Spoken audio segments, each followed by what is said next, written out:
mais fácil ganhar a massa com ostentação. Eu desenho na cabeça dela a tela mental de uma situação utópica completamente diferente, que ela nem vai parar pra pensar se é possível ou não. Nós vamos comer uma fatia de picanha com uma gordurinha e tomar uma cerveja gelada. Davi Ribas é empresário, cientista social, palestrante e influenciador digital. Reconhecido como criador do marketing ideológico, ele é um expert em criação de movimentos no Brasil. Existem duas formas de você convencer alguém a alguma coisa. Ou você vai gerar vício pela dopamina, ou você vai gerar vício pela ocitocina. Você não tá na religião por causa de Jesus. Você tá na religião por causa do céu. Gerando milhões com a sua metodologia inovadora e transformando empresas em líderes no mercado digital. O do Bill Gates, porra. Do Elon Musk. Se isso não fosse a realidade global, por que um cara desse pararia pra fazer vídeo pro Instagram, tá vendo? A Attention Economy, onde todo negócio é um negócio de educação e entretenimento. Em 2022, ele teve a revelação de sua principal metodologia, o movimento como pilar central para um negócio relevante. O processo pra se ganhar votos e o processo pra se fazer um 7 em 1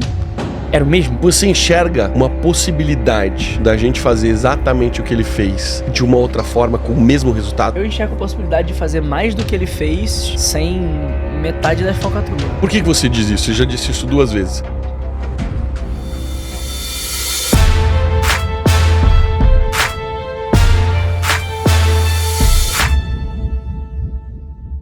Davi, você começou metido na política. E, cara, o ambiente político é um ambiente de muito aprendizado pra gente, né? Recentemente eu encontrei uma pessoa que falava assim, cara, a melhor pessoa de conteúdo que eu conheci era do meio político. O que você aprendeu no meio político sobre movimento? Cara, vamos lá. Eu entrei na política, eu tinha 14 anos. Né? Então eu tava, pô, eu era adolescente, rebelde, comunista pra caralho, camisa comunista? de Che Guevara. Camisa Eita, de Che nós. Guevara, muito camisa Foi de salvo Che Guevara. já? Fui salvo. Fui salvo pelo Simples Nacional. Ah, bom, isso é legal. Eu falo que eu fui salvo pelo boleto. E aí, cara, 14 anos de idade, eu entro no partido por causa de um amigo meu chamado Breno, né? Porque eu fui pra uma segunda escola, eu passei 4 escolas em 4 anos até largar o ensino médio. Uma hora eu chego nessa história. Aí, porra, cheguei, saí da escola que eu tava, que era uma escola católica, fui pra uma escola laica. Lá eu encontrei um moleque chamado Breno, que era um moleque politizado pra caralho, que lia Manifesto Comunista, lia Capital, defendia Brizola e o caralho, não sei o que, ideologia pura. E eu tava naquela fase adolescente rebelde, que é natural de todo mundo aos 14 anos de idade. Eu sempre fui muito inconformado e eu encontrei na ideologia comunista, no socialismo, naquela filosofia toda, um certo refúgio para os meus anseios e para as minhas rebeldias. Eu falei, tá, alguém sentiu a mesma coisa que eu, é isso aí, temos que salvar os trabalhadores e os pobres. Eu projetei na filosofia comunista toda aquela revolta que eu tinha com a sociedade. E aí, esse meu amigo me convida para participar de algumas reuniões do Conselho Estudantil Secundarista do PCB, Caraca, que é o Partido Comunista do Brasil. PCB. Né? Aí eu fui no Conselho Secundarista, né, União dos Estudantes Secundaristas, né, do Partido Comunista do Brasil, que era a UJC, a União da Juventude Comunista. Aí eu frequentei 2, 3, 4 reuniões de conselho, ajudei na construção de campanha de algumas manifestações. Na época tava tendo Fora Temer, tava tendo naquela época reforma tributária, reforma da Previdência, tava tendo isso na época, reforma da Previdência. Aí fizemos folheto de manifestação contra a reforma da Previdência, fomos na Câmara protocolar a parada. Então eu devo ter ficado uns 2, 3 anos envolvido, assim, ativamente e sendo uma espécie de voluntário marqueteiro ali dentro. Porque como eu venho do teatro, como eu venho da arte, essa coisa de criar narrativa, essa coisa de emocionar as pessoas, de escrever e de falar bem, pra mim já não era tanto uma dificuldade, era uma coisa que eu manjava, era bom de contar história. Então eu dava ideias boas, eu tava ali como se fosse um assistente de diretor criativo, se a gente fosse olhar pra uma estrutura corporativa, só que dentro do partido que não tinha organograma de porra nenhuma. Né? Mas você viveu o teatro. O que exatamente você viveu do teatro? Porque eu entendo que a sua família... Você vem de uma família de artistas, né? A minha mãe é atriz, ela me dirigiu no teatro durante muito tempo. Minha mãe é atriz, meu pai é palhaço, e eu Fiz teatro. Eu trabalhei com meu pai no circo com meu pai até os 12 anos de idade. Sério, cara? Que demais. O que você fazia? Eu fui palhacinho, pô. Fazia ceninha de palhaço, ensaiava com meu pai e tal. Que massa. Ele te ensinou a ser palhaço? Me ensinou. Aí eu fazia. Que é dificílimo, né? Dificílimo. Tem técnica, pô. É um negócio legal. E aí, pô, eu fazia com meu pai até os 12 anos de idade, depois até os 10, eu tive banda de rock no meio do caminho, ganhei os festivais como banda de rock. O Felipe te conhece, falou que você era cabeludo. Eu era cabeludo, Filipão, eu era cabeludo, tinha banda de rock, era vocalista, ganhei uns 2 festivais estudantis como banda de rock, a veia meio empreendedora artística assim. E aí lá pros meus 12 anos de idade, eu vou pra essa escola católica, onde a minha mãe era professora de teatro nessa escola, dava aula de teatro lá. E aí eu começo a fazer aula de teatro com a minha mãe até os 17 anos. Pô, então eu fico uns 5 anos competindo em festival de teatro e sendo dirigido pela minha mãe. Eu fiz teatro... Aí você criava personagem... Fazia tudo. Tinha a gente improvisação. escolhia peças. Normalmente, assim, tinha as aulas de teatro normais. Aí nas aulas de teatro você faz técnica de teatro. Técnica de noção corporal, improviso, humor, drama, por aí vai. E a gente escolhia a cada 2 anos, normalmente uma por ano, uma peça por ano para o grupo fazer. Um grupo chamado Grupo Teia, né? Teatro, Escola, Infância e Adolescência. E aí a gente fazia, com esse Grupo Teia, uma peça por ano. E aí competia em festival no Rio, festival em BH, rodava o Brasil nessa estrutura, esse ecossistema de festivais estudantis que tinha por ali, né? Que demais. Eu estudei teatro, cara, mas não maneiro. Tanto quanto você, assim. Mas é muito legal, assim, te destrava em muitos quesitos, né? Se existe uma coisa que se trabalha no teatro é você perder a vergonha, né? Cara, o teatro, ele pra mim é a maior escola de comunicação e oratória que alguém pode ter. Porque o melhor comunicador, olhando pra digital e olhando pra essa situação que a gente vive hoje, de que cada vez mais até os CEOs estão tendo que se tornar influenciadores, líderes, colocando a cara, porque o jogo é de quem tem audiência. A construção de audiência, a construção de plateia, não é só você saber ler um texto, não é só você saber ler um teleprompter. Você tem que, de fato, ser aquilo ali, tá sentindo aquilo ali. E o teatro te dá essa capacidade. O personagem, quando ele tá em cena, né, eu tô lá, sei lá, fazendo o Santo e a Porca, do Ariano Suassuna, que uma vez eu fiz, e eu era o Euricão. Você não pode ser o Davi interpretando o Euricão. Naquele momento, tu tem que ser o Euricão. Então você aprende a entrar na emoção que você quer gerar na plateia. Sensacional. Isso, pra qualquer comunicador, é uma bomba nuclear, cara. Transmitir verdade, né? O lance é transmitir verdade, porque interpretar o texto qualquer um interpreta. Agora, você transmitir a verdade daquele personagem, isso é difícil pra caramba, É difícil, né? cara. E normalmente, assim, às vezes você tem um personagem que é parecido com você, mas o que minha professora me colocava, eu sempre fui grande, assim, sempre treinei forte, ela falou assim, você vai fazer uma velhinha. Falou assim, pô, professora, mas eu sou grande. Exatamente por isso. Você vai fazer uma velhinha que anda de bengala, que não anda direito. Que é um desafio, né? Porque, Sim. cara, isso é totalmente fora. Você tem que estudar o personagem. Você tem que observar as velhinhas pra ver como elas andam, como elas se comunicam, né? Fazer o estudo do personagem, né? E tu acaba entendendo de gente pra caralho, porque boa parte do trabalho do ator é observação. É observar a pessoa, como é que ela mexe o olho, como é que ela fala, como é que ela mexe o Detalhes, ombro. né? Esses detalhezinhos que você começa a incorporar. E aí você fica muito bom com gente. Porque você aprende a ler a pessoa e observar coisas do comportamento que pessoas que não estão com essa intencionalidade do ator não conseguem perceber. E de autoconhecimento? O que você se desenvolveu de autoconhecimento no mundo do teatro? Cara, basicamente o que acontece é o seguinte, você aprende a ser um personagem naquele momento.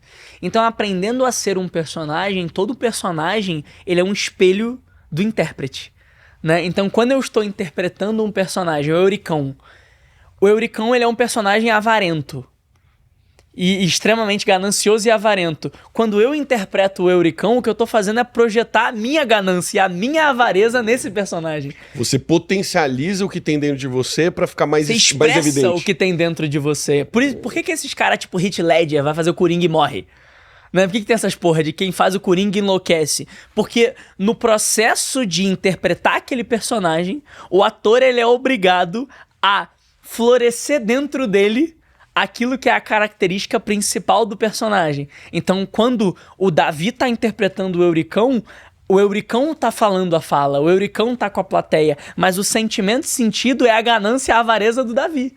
Então você começa a quase que ver nos personagens um espelho para os seus próprios sentimentos e para as suas próprias histórias, que é o processo de identificação que a plateia sente com o personagem também. Se a plateia tá sentindo 2x, tenha certeza, o ator tá sentindo 20x. Total, né? Eu sei que esse episódio tá incrível, mas eu preciso falar do patrocinador desse episódio. Então, um break super rápido. O patrocinador desse episódio é a Audas. Eu sempre digo que você, empreendedor, empresário, executivo, precisa ter uma consultoria estratégica para te ajudar. Eu sou cliente da Audas, já contratei diversas vezes profissionais extremamente competentes e trabalham em diversos segmentos. Se você precisa de alguém para te ajudar a realmente mover as peças aí na sua empresa, não se esqueça da Audas. Em algum lugar aqui nessa tela tem um QR Code ou tem um link aqui na descrição desse episódio. Clica lá que um especialista vai conversar com você. E agora, de volta aí pro episódio. É louco isso, porque para você viver o personagem, você precisa sentir todas as coisas que ele estaria sentindo ali. E isso, cara, a nossa mente não separa o que é o evento real de uma projeção. Você, de fato, está vivendo aquilo ali. Então, você está liberando hormônios do estresse, você está sentindo borboletas no estômago. Isso é muito louco, né? Porque ao longo de uma gravação de um filme, tipo Coringa, não sei quanto tempo leva, cara, me parece muito intenso, né? De drenar mesmo a galera, né? Exato, e é por isso que você vê, por exemplo, agora tem um exemplo muito forte disso, aquele filme brasileiro que tá explodindo, indo pro Oscar e o caralho, ainda estou aqui, né? Que tem a Fernanda Torres e a Fernanda Montenegro. Esse eu ainda não vi, cara, vi o trailer. Que é do cara lá da ditadura, que é da Eunice Paiva, que é mulher de um ex-deputado, que não sei o que o cara é perseguido, some, ninguém sabe pra onde ele foi, e conta a vida da mulher pós o marido dela ter sumido, né? Você vê a angústia na cara da Fernanda Torres e ela passando 2 horas de filme com aquela postura meio angustiada, que não fala, que nem chora e não sei o que. Tu fala, caralho, por dentro a mulher tá sentindo aquilo ali. Pra ela conseguir sustentar, Marcelo, 2 horas de tela, mesmo. Foda, né? Com aquela cara, ela tem que tá sentindo aquela porra. E os bastidores, né? Porque, cara, eu vi o Phoenix, o Joaquim Phoenix lá, e ele falando assim, ele pediu desculpa pra galera, porque ele fala assim, galera, eu preciso entrar no personagem. Esse é o Coringa. Não dá pra eu aqui no backstage tá sendo o Phoenix e logo daqui 2 segundos eu sendo o Coringa. Ligar o Coringa, não é um botão que liga. O cara tem que entrar naquele processo, demora um tempo. Surreal essa parada. E ele né? tem que aprender a sair.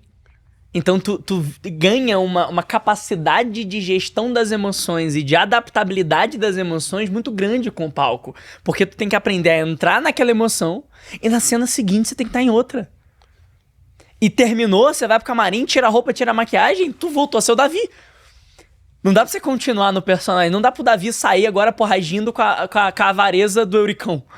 Agora é o Davi, porra, ele tem que viver a vida do Davi. Então você aprende a transitar nas emoções de forma muito, muito mais fluida do que uma pessoa normal, assim. Isso te dá uma vantagem competitiva. Onde que entra o copywriting na sua vida? Porque a gente tá falando muito de expressão oral, verbal, Sim.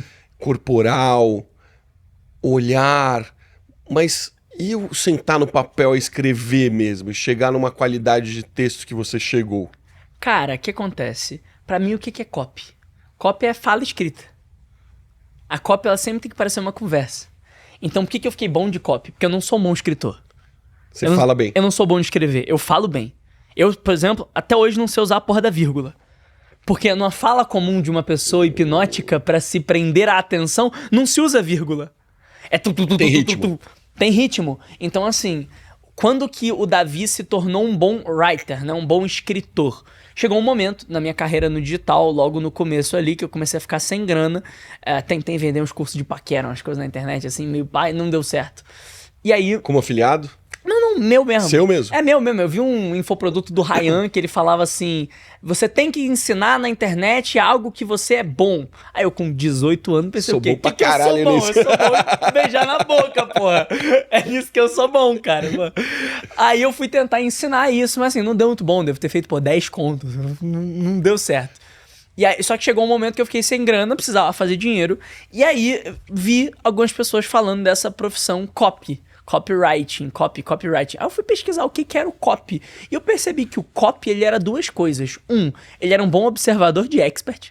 Porque o melhor copywriter é o cara que vai engolir todos os teus vídeos e vai escrever exatamente como você fala. Esse é o melhor copywriter. E segundo, ele tem uma capacidade criativa de contação de história e de buscar ganchos diferentes, ângulos diferentes e formas, emoções diferentes para falar uma mesma coisa e para passar uma mesma ideia. Ele é um redator, informativo. Ele é um redator persuasivo, ele é retórico, ele tem que convencer a audiência. Então eu falei, cara, peraí, eu sei fazer isso. Eu não manjava técnica de copy, depois obviamente eu fui estudar e aprender, mas a skill comportamental de saber escrever um texto de uma forma que alguém fala, ou de uma forma que, mesmo que você lendo, pareça que você está conversando com a pessoa, e aquilo te conduz a emoções específicas que te levam a uma crença, que te levam a ideia, que te levam a uma conversão, eu percebi que eu mandaria bem naquilo ali inicialmente, entendeu? E aí você começou a trabalhar com isso? Aí eu comecei a trabalhar com isso, vender VSL, vender pacote de criativo, vender CPL, assim, ó, eu evoluía, né, no processo. Então eu comecei a vender, no começo, vídeos de vendas, que é normalmente a peça mais cara que o copywriter pode cobrar. Depois eu comecei a vender campanha como um todo. Depois eu comecei a vender lançamentos. Inteiro? Inteiro. Eu fazia, tipo assim, criativos, vídeo de vendas e CPLs. Tá. E narrativa no geral, assim. E ali, eu comecei a, de maneira intuitiva, mas, né... Não sei se intuitiva, mas eu comecei, sem querer querendo, a inserir elementos que eu via na política nos lançamentos. Porque eu percebi que o processo para se ganhar votos e o processo para se fazer um 7 em 1 era o mesmo. Era, coloca um monte de gente em um lugar, emociona, promete, tamo junto, e eles são os filhos da puta, e a gente é bom pra caralho, e agora clica aqui. Porra, peraí, é a mesma coisa. Uma eleição, a manifestação lá do Fora Temer era isso. Nós, estudantes, estamos aqui juntos para acabar com essa reforma da Previdência que vai acabar com as nossas vidas e das nossas famílias e precisamos lutar por um Brasil melhor. Caralho, é a mesma coisa de eu dizer, nós, homens comuns, estamos aqui para lutar contra os bancos que perdem o teu dinheiro e por isso você tem que aprender a sua liberdade financeira agora. Ah, peraí. É a mesma coisa. E aí eu comecei a usar desses elementos. Inimigo em comum. Legal. Uma grande causa...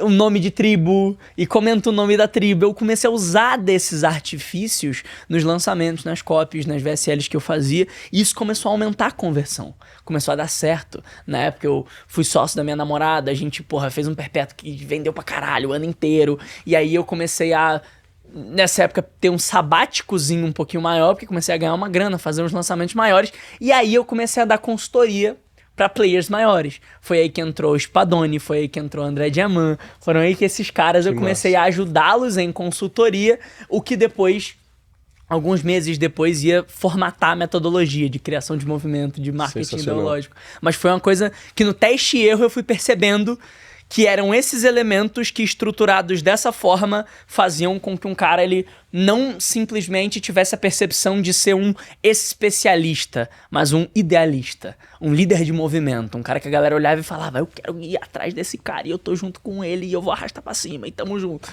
Você, engraçado esse seu poder de observação, e foi exatamente o que a gente falou no lance do teatro.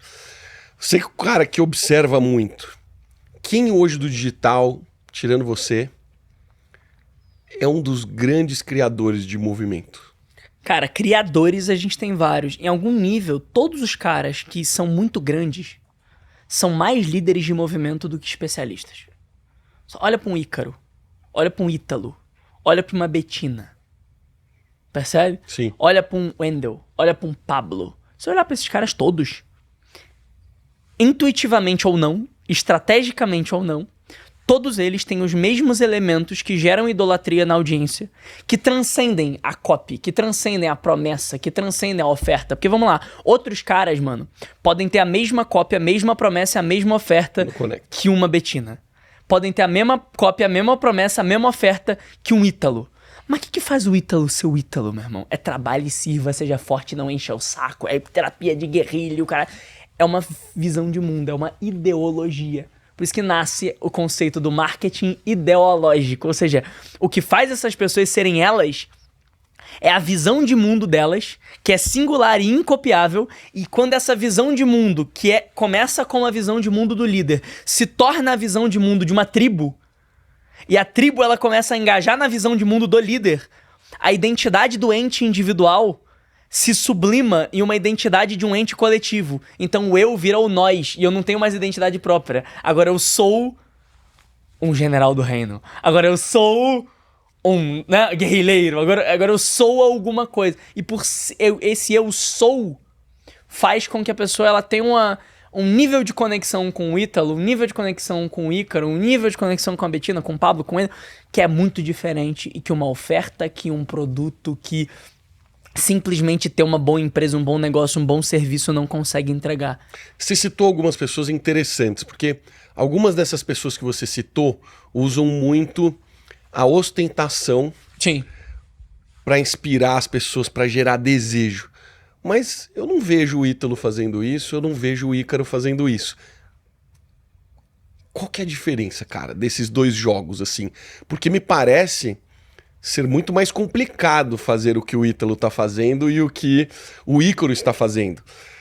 Eles têm sutilezas, eles usam bons relógios, eles usam boas roupas, o Ítalo fuma charuto, todas essas coisas remetem a um pouco de riqueza.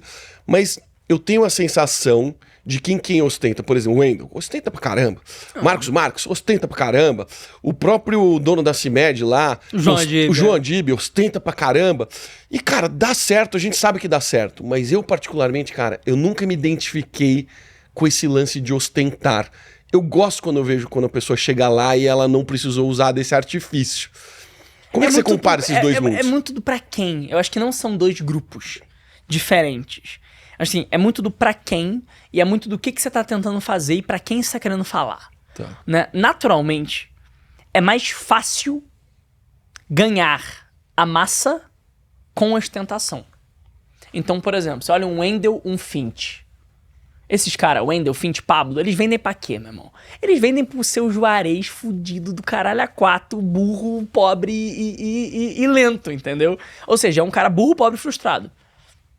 Esse cara burro, pobre e frustrado nos convence por conceito, nos convence por argumento lógico, porque ele vive, e agora entra o Davi menos marqueteiro e um pouco mais cientista social, né? Esse cara, ele vive num contexto socioeconômico que impede ele de ter o raciocínio lógico, meu irmão. Esse cara não pensa, entendeu? Esse cara acredita na primeira fake news que aparecer, compra o que tiver mais barato, trabalha de 8 a 18 pegando metrô e o caralho a 4 e brigando com a mulher e o casamento dele é uma merda e ele tem pouco dinheiro e a família dele é fodida e os filhos dele estão se drogando. Esse cara não tem como, meu irmão, desenvolver esse privilégio que a gente tem de pensar e de formular um raciocínio. Então, qual é a primeira coisa que vai pegar esse cara? A inveja. O cara vai bater o olho, vai ver aquela porra daquela Lamborghini dourada do Wendel, vai falar, filha da puta, eu queria ser esse cara. Vai ver o avião do Marcos Marques, vai ver o Thiago Fint comendo todas as mulheres no mundo inteiro e caralho a quatro, e olha aqui, como eu viajo o mundo e todas são bonitas e é tudo maravilhoso, eu tô sempre limpinho. O cara vai falar, porra, fudeu. Eu quero ser esse cara, olha que inveja, esse cara tá jovem e eu aqui com 40 anos já perdi a minha vida. Então você cria uma inveja e uma frustração que abre espaço pra a indignação. Quando eu gero a indignação, essa pessoa fica puta com a vida atual dela. E quando a pessoa fica puta, eu gero uma coisa que Hitler gerou, por exemplo, que chama-se pânico moral, que é a pessoa tá extremamente indignada com a situação dela, eu desenho na cabeça dela a tela mental de uma situação utópica completamente diferente, que ela nem vai parar pra pensar se é possível ou não. Ela só vai olhar e falar, tá bom, me dá, pelo amor de Deus, porque eu quero sair dessa realidade triste e difícil. Então, assim, é um caminho mais rápido, mas é muito do pra quem. Por que você não se identifica? Por que eu não me identifico? Por que eu não faço isso? Porque, cara, o próprio Ítalo, por exemplo, e eu vou falar do Ítalo porque é um cara que eu sou mais próximo, faço parte lá do Mastermind da Faculdade Mar Atlântico, tenho mais acesso direto a ele, então assim, é um cara que eu conheço mais os bastidores, beleza? E o Ítalo, a missão dele não é simplesmente vender mais a qualquer custo. Ele quer educar as pessoas, mesmo. Então, como ele quer educar mesmo as pessoas, não faz sentido pra ele se,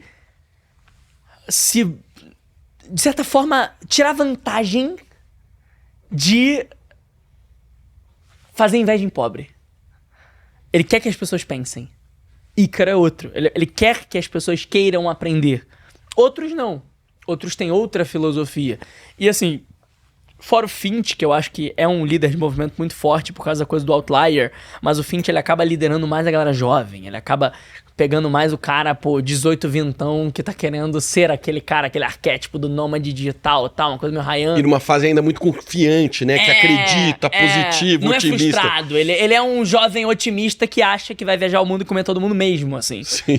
E pra ele até é mais possível, porque não tem mulher, não tem filho, não tem emprego, tem porra nenhuma. Então ele tem menos a perder, né? Agora, o Wendell, por exemplo, ele é menos líder de movimento, na minha visão. Porque tem não tem causa por trás. Né? Ele pode até dizer que tem, mas observando de fora, ele não comunica isso. O que ele comunica é, você não tem dinheiro, você vai ter dinheiro. Você não tem dinheiro, Fique você rico. vai ter dinheiro. Vai ficar rico. Fique rico rápido. Né? Isso funciona, mas eu acho que funciona menos do que poderia. Por exemplo, se eu fosse o CMO do Wendell, eu mudaria um monte de coisa. Por quê? Porque existem 2 formas de você convencer alguém a alguma coisa. 2 neurotransmissores possíveis. Ou você vai gerar vício pela dopamina, ou você vai gerar vício pela ocitocina. O vício pela dopamina, ele é bom porque ele é rápida resposta. Então é o Direct Response Marketing. Promessa agressiva, oferta agressiva, coisa mentirosa, e vem agora e rápido e fácil e sem dificuldade.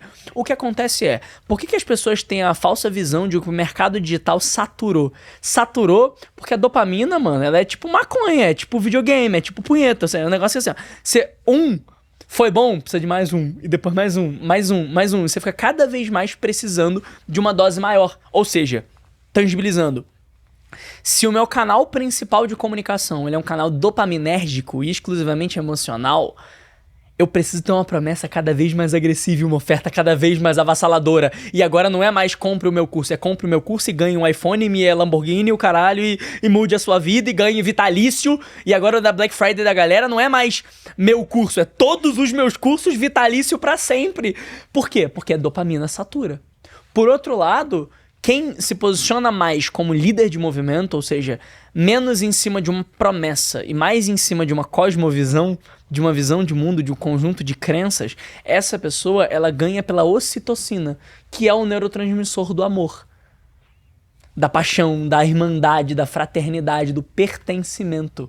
E o pertencimento, diferente da dopamina e do desejo, ele não tem data de validade, nem precisa de dose maior. Tu pertence à tua família o quanto tu pertence. E você não vai amar, você não precisa de 2 famílias para pertencer mais à sua família, né? Você pode aumentar a sua conexão com a tua família, mas você não precisa de uma segunda família, mas o maconheiro precisa de um segundo baseado. Por quê? Porque vicia. Então, quando eu construo uma comunicação que é menos objetiva, menos utilitária, menos direta na promessa, e ela se torna uma comunicação mais ideológica, mais pautada numa cosmovisão, mais voltada a um sistema de crenças que é construído em cima dessa tribo, eu desperto mais ocitocina do que dopamina. Então as pessoas, elas mais do que desejarem aquilo ali, elas se sentem pertencentes àquilo ali, como se aquilo fosse delas. Um cara entra na faculdade do Ítalo lá, e a primeira coisa que tem escrito não é bem-vindo à faculdade Mar Atlântico. É trabalhe, sirva, seja forte e não enche o saco.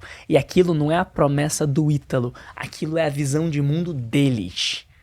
E cada cara presente ali vê a visão como dele. Assim como cada católico vê Deus como seu. Uhum. É a mesma lógica. Aí forma uma tribo mesmo, né? Exatamente. E parece ser muito mais, uma abordagem muito mais sustentável A longo e forte. Talvez leve mais tempo pra você ter resultado, porque você precisa construir essa narrativa e, cara, na maioria das vezes, o próprio Ítalo não é uma narrativa simples. Exato. Porque ele é um cara profundo, Exato. né? O Ícaro é a mesma coisa, não é um cara raso, é um cara profundo. Mas conforme você vai se aproximando dessas pessoas, você vai criando muitas afinidades, né?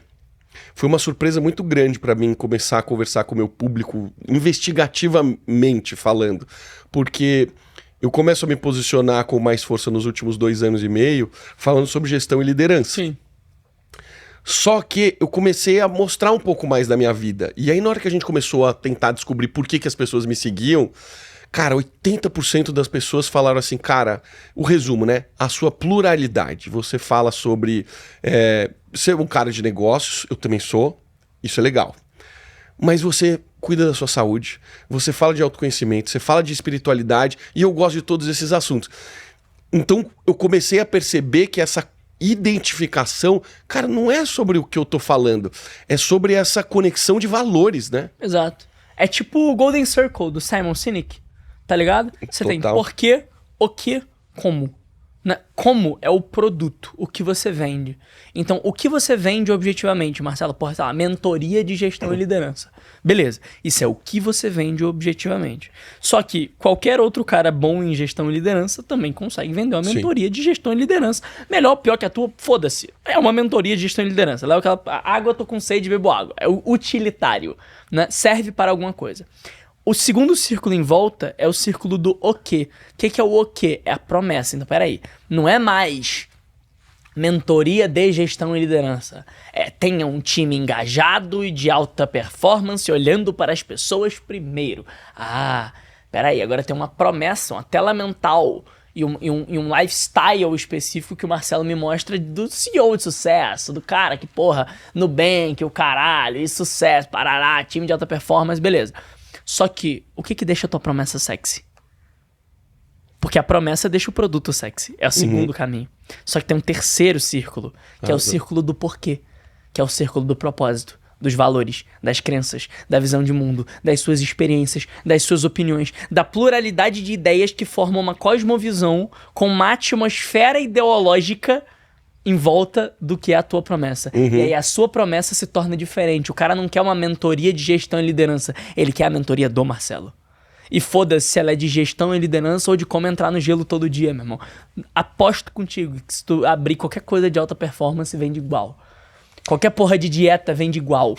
Marca de roupa vende igual. Olha, descobrir nossos segredos aqui, Felipe. Porque a gente tá falando exatamente sobre Mas é que isso. essa é a lógica natural. É você criar um ecossistema não em volta do produto, mas em volta da ideologia. Tudo dentro daquela visão de mundo é vendável para aquele público, porque aquele público é uma comunidade formada em volta daquela visão de mundo, não da mentoria de gestão e liderança. Total. Gestão e liderança é um pedaço.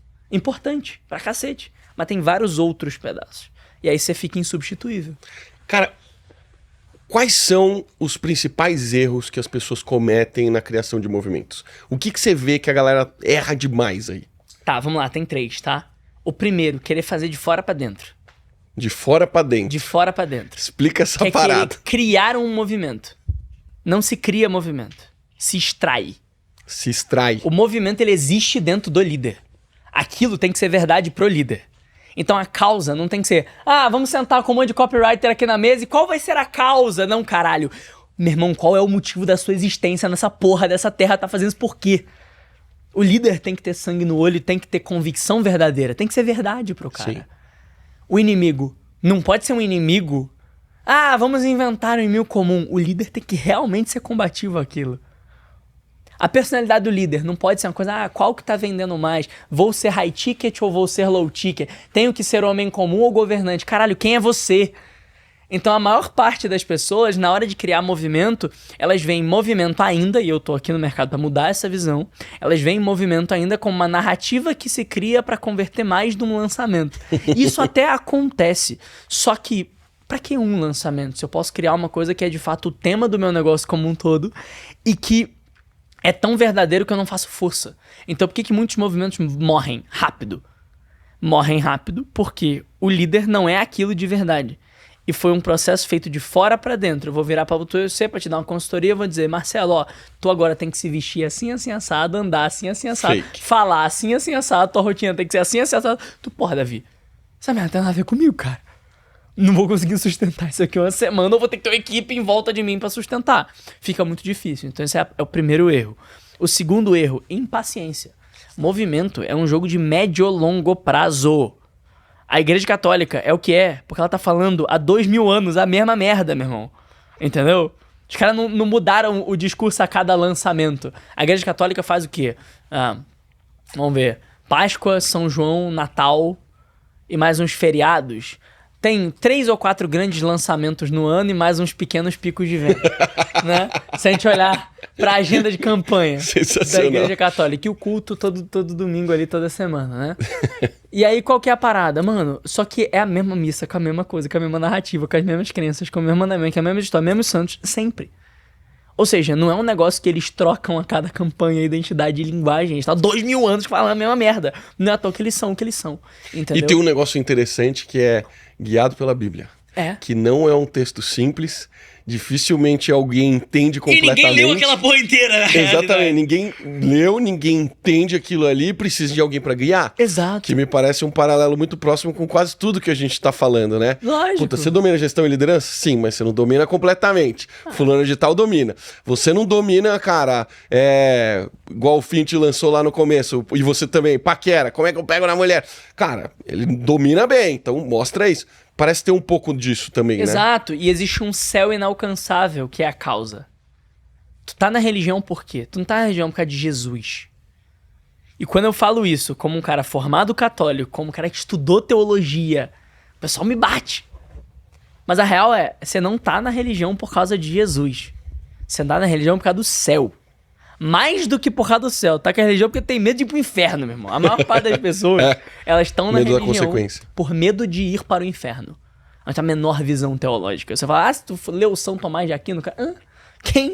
Ele não sabe. Mas ele acha que se ele pecar, ele vai pro inferno. Então ele segue aquela doutrina.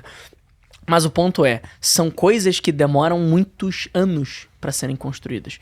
No digital, a gente tá falando de uma comunicação, um movimento para ser fortalecido mesmo, ele precisa de pelo menos 90 dias de consistência. 90 dias. Pelo menos 90 dias. São ciclos, né? É 3, 6, 12 meses, 1 ano, né? Então é 3, 6, 1 ano, 3 anos, 6 anos, 12 anos. Coisa pra cacete. Tá ligado? Aí, se tu ficar 12 anos fazendo a mesma coisa, aí você vira um negócio que é uma referência absoluta, realmente. Mas olha, mano, pras grandes marcas, olha pra quem realmente domina o mercado. Os caras não mudam de ideia toda hora. É consistente a parada. E é aí que tá a coisa. O segundo erro é inconsistência. As pessoas, elas não conseguem falar a mesma coisa durante milhares de anos, afirmando com o mesmo brilho no olho, assim como os apóstolos fizeram. E é por isso que a igreja é o que é. Dá um pouco de medo isso, né? Nas pessoas. Hoje eu já entendi esse jogo. Tem que ser repetitivo. Dá medo, cara, mas é uma imaturidade esse medo, porque... É desconhecimento mesmo. Porque, pô, vamos lá. Tu que é um cara que tá, porra, agora alta performance, cuidando da saúde. Cara, cuidado com a saúde não é um negócio que você vai fazer com intensidade uma vez. É uma rotina que você desenvolve pra sempre, todo dia, a mesma coisa, na mesma hora, do mesmo jeito. Verdade. Até ficar chato, e de tão chato ficar automático, de tão automático tu esquece. E aí, por isso vira rotina. Só vira rotina quando fica tão chato que tu esquece. Beleza, acorda, entrar Faz parte da minha vida. entrar no gelo ali, come o negócio, toma aqui, vai trabalhar. Foda-se. Como quem diz, bebe um copo d'água, respira, escova o dente. Né? Isso, então assim... Liderar a sua causa e posicionar o que você acredita tem que ficar tão normal quanto escovar o dente. Aí tu tá ganhando mercado, aí você tá ficando gigante mesmo. E eu acho que o terceiro erro é... Que aí não é só na criação de movimento, tá? É um erro geral de todo mundo que aprende qualquer coisa e você deve ter o mesmo com os mentorados que você tem hoje. As pessoas, por causa dessa porra, dessa economia da atenção, sei lá pra onde vai esse mundo, e o caralho... Elas se tornaram utilitaristas demais. Então elas entram querendo o método. O cara entra e fala, Marcelo, me dá o playbook de gestão. Passo a passo. E o cara não quer estudar fundamento. Então ele não quer compreender o que funciona, por que funciona e qual é a lógica por trás daquilo ali. Quais são todas as chaves e todas as linhas de raciocínio que precisam existir para que aquele fundamento funcione de vento em popa. O cara não quer saber. Ele quer me dar o passo a passo. Que é o atalho. Eu faço que horas a daily, que horas a weekly, e como é que tem que ser minhas rotinas. Tá, mas peraí. Você entendeu por que fazer isso? Então as pessoas, elas são muito apegadas à utilidade dos conhecimentos e não ao princípio por trás desses conhecimentos. São muito apegadas a regras e pouco apegadas a princípios. E movimento, por se tratar de sociologia e por se tratar de comportamento humano, assim como cultura organizacional, movimento é igual à cultura, tá? A única diferença é que você faz com a audiência e o que você faz com os colaboradores, que é deixar eles religiosos e viciados em fazer aquilo ali pra sempre. Só que eu acho que na cultura corporativa a gente tá... formalmente treinando as pessoas e quase que falando assim, ó, isso faz parte do nosso contrato, você precisa seguir isso. É quase que assim, ó, é a regra do jogo, é a nossa regra do jogo. Quando a gente tá falando de um trabalho de um influenciador, é um pouco diferente, porque ele não tem tanta força assim, né? É uma influência, né? Mas o lance é ele querer ter. É ele querer ter. O lance é ele criar um estilo de comunicação que é imperativa e declarativa. meu irmão, acorda e entra no gelo. Não, Marcelo, mas eu não quero, não te perguntei se tu quer. Eu te falei, isso vai fazer diferença pra tua vida. Eu tô aqui com a função de te educar. Se eu sou um educador, por exemplo, eu aprendi isso com o Ítalo, tá? Eu não considero cliente, eu considero cliente aluno. Então a diferença é muito grande. Qual a diferença? Cliente tem razão. Cliente, eu preciso prestar o melhor serviço possível. Aluno, cala a boca e aprende, filha da puta. Entendeu? Eu tô aqui pra te ensinar, meu irmão. Tu não tem opinião. Você não tem que achar alguma coisa. Você não sabe, eu sei. Se você não sabe, eu sei. E eu, em algum nível, consegui o resultado que você tá se propondo a conseguir, então você tem que, meu irmão, sentar a bunda, ler, aprender, testar, me perguntar e fazer. A relação cliente, ela já é um pouco diferente. É como se eu tivesse que acelerar o teu lado. Mas o nosso mercado, pelo menos falando do digital, e até quando a gente olha pro corporativo, todos os negócios em algum nível estão indo para um ramo meio educacional. Em algum nível. Que eles estão entendendo que a educação é um canal de aquisição com CAC muito mais barato. Total, E que vale a pena comprar lead pela educação e converter para serviço, para produto depois. Então, olhando esse movimento de educacionalização do mercado, se você tem a função e a vontade verdadeira de educar alguém, é meio como cultura organizacional, sim. Porque, meu irmão, olha só, eu sou o líder aqui. E eu tô dizendo que para nós como tribo, ou para nós como empresa, é melhor que seja assim. Então, ou teus valores vão ser tais, teus comportamentos vão ser tais e tua conduta vai ser tal, ou você não faz parte da nossa tribo, você não é um dos nossos. Saia. É isso aí. E tu faz seguidor do Instagram pedir pra sair. E seguidor do Instagram não ter fit cultural contigo. E essa é a maior ferramenta de qualificação de audiência que existe. Então, isso é interessante, porque você desperta dois desejos, né? Ou o cara te ama ou ele te odeia, né? Exato. Você parece ser um cara muito intenso e me parece que as pessoas que são bem-sucedidas, publicamente, influenciadores, criadores de conteúdo, têm uma certa intensidade também, né? Isso é um pré-requisito?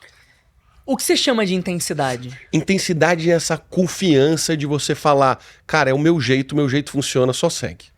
Eu acho que assim, mais do que intensidade, eu acho que são 5 características, tá? A primeira delas é convicção.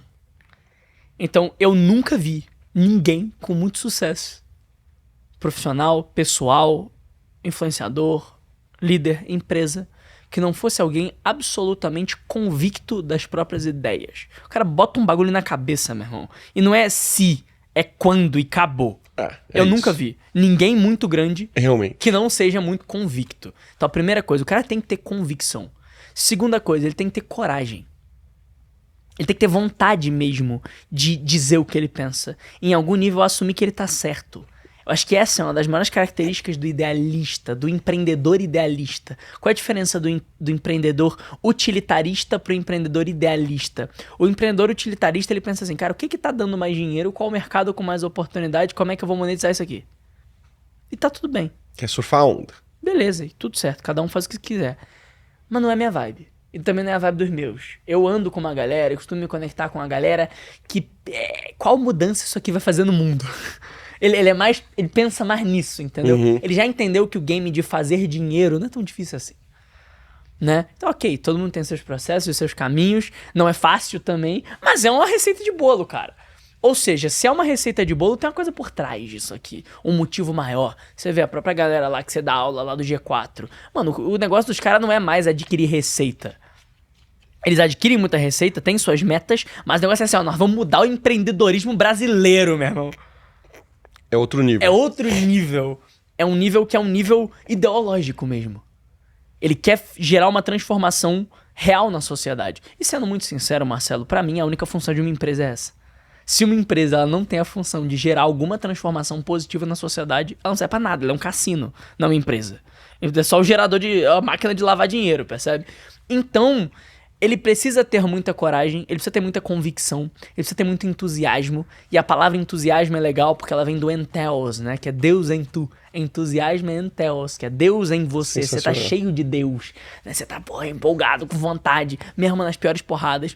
E é uma pessoa, em algum nível, com muita capacidade de imaginação também. Porque o idealista, o líder, ele tem que ser alguém capaz de ver além do que todo mundo vê. Ele tem que olhar para o estado ideal das coisas. Esse é, querendo ou não, o trabalho de um CEO também. Ele é um cara que ele não é preso ao estado atual de como as coisas estão. Porque vai estar sempre uma merda, e vai estar sempre dando merda. Ele tem que estar sempre olhando para como elas poderiam hipoteticamente ser se a gente fizer certo. Legal. Né? O idealista, ele é apegado a essa ilusão. Ele é apegado a esse futuro utópico. Ele persegue uma utopia. E por último, bondade. Porque isso tudo sem bondade, você vira um Hitler, né?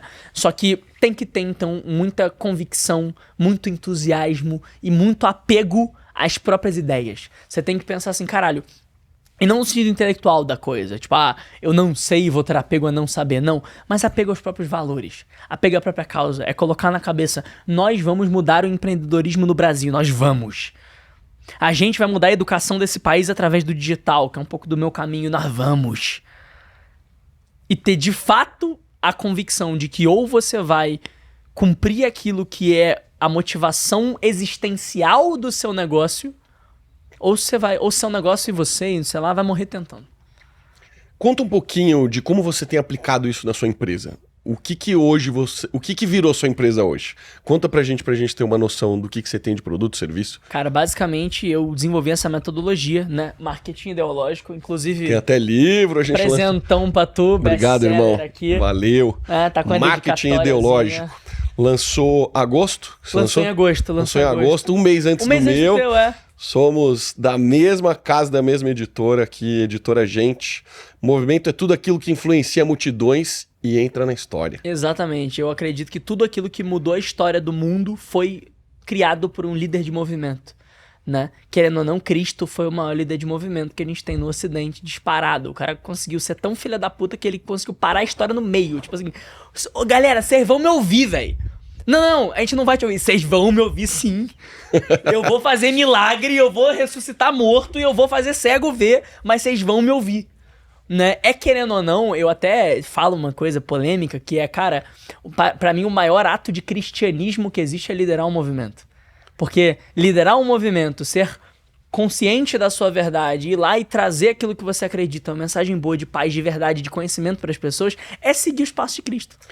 Se tiver alinhado aos princípios, aos valores, né? Exatamente, as virtudes e os valores. Só é outro caminho, mas no fim das contas você tá gerando o desenvolvimento das virtudes. Exatamente. Tá se aproximando cada vez mais. Se é alinhado com as virtudes, se é alinhado com os princípios cristãos, o que todo cristão que é alinhado com os princípios cristãos tem que fazer é criar um movimento.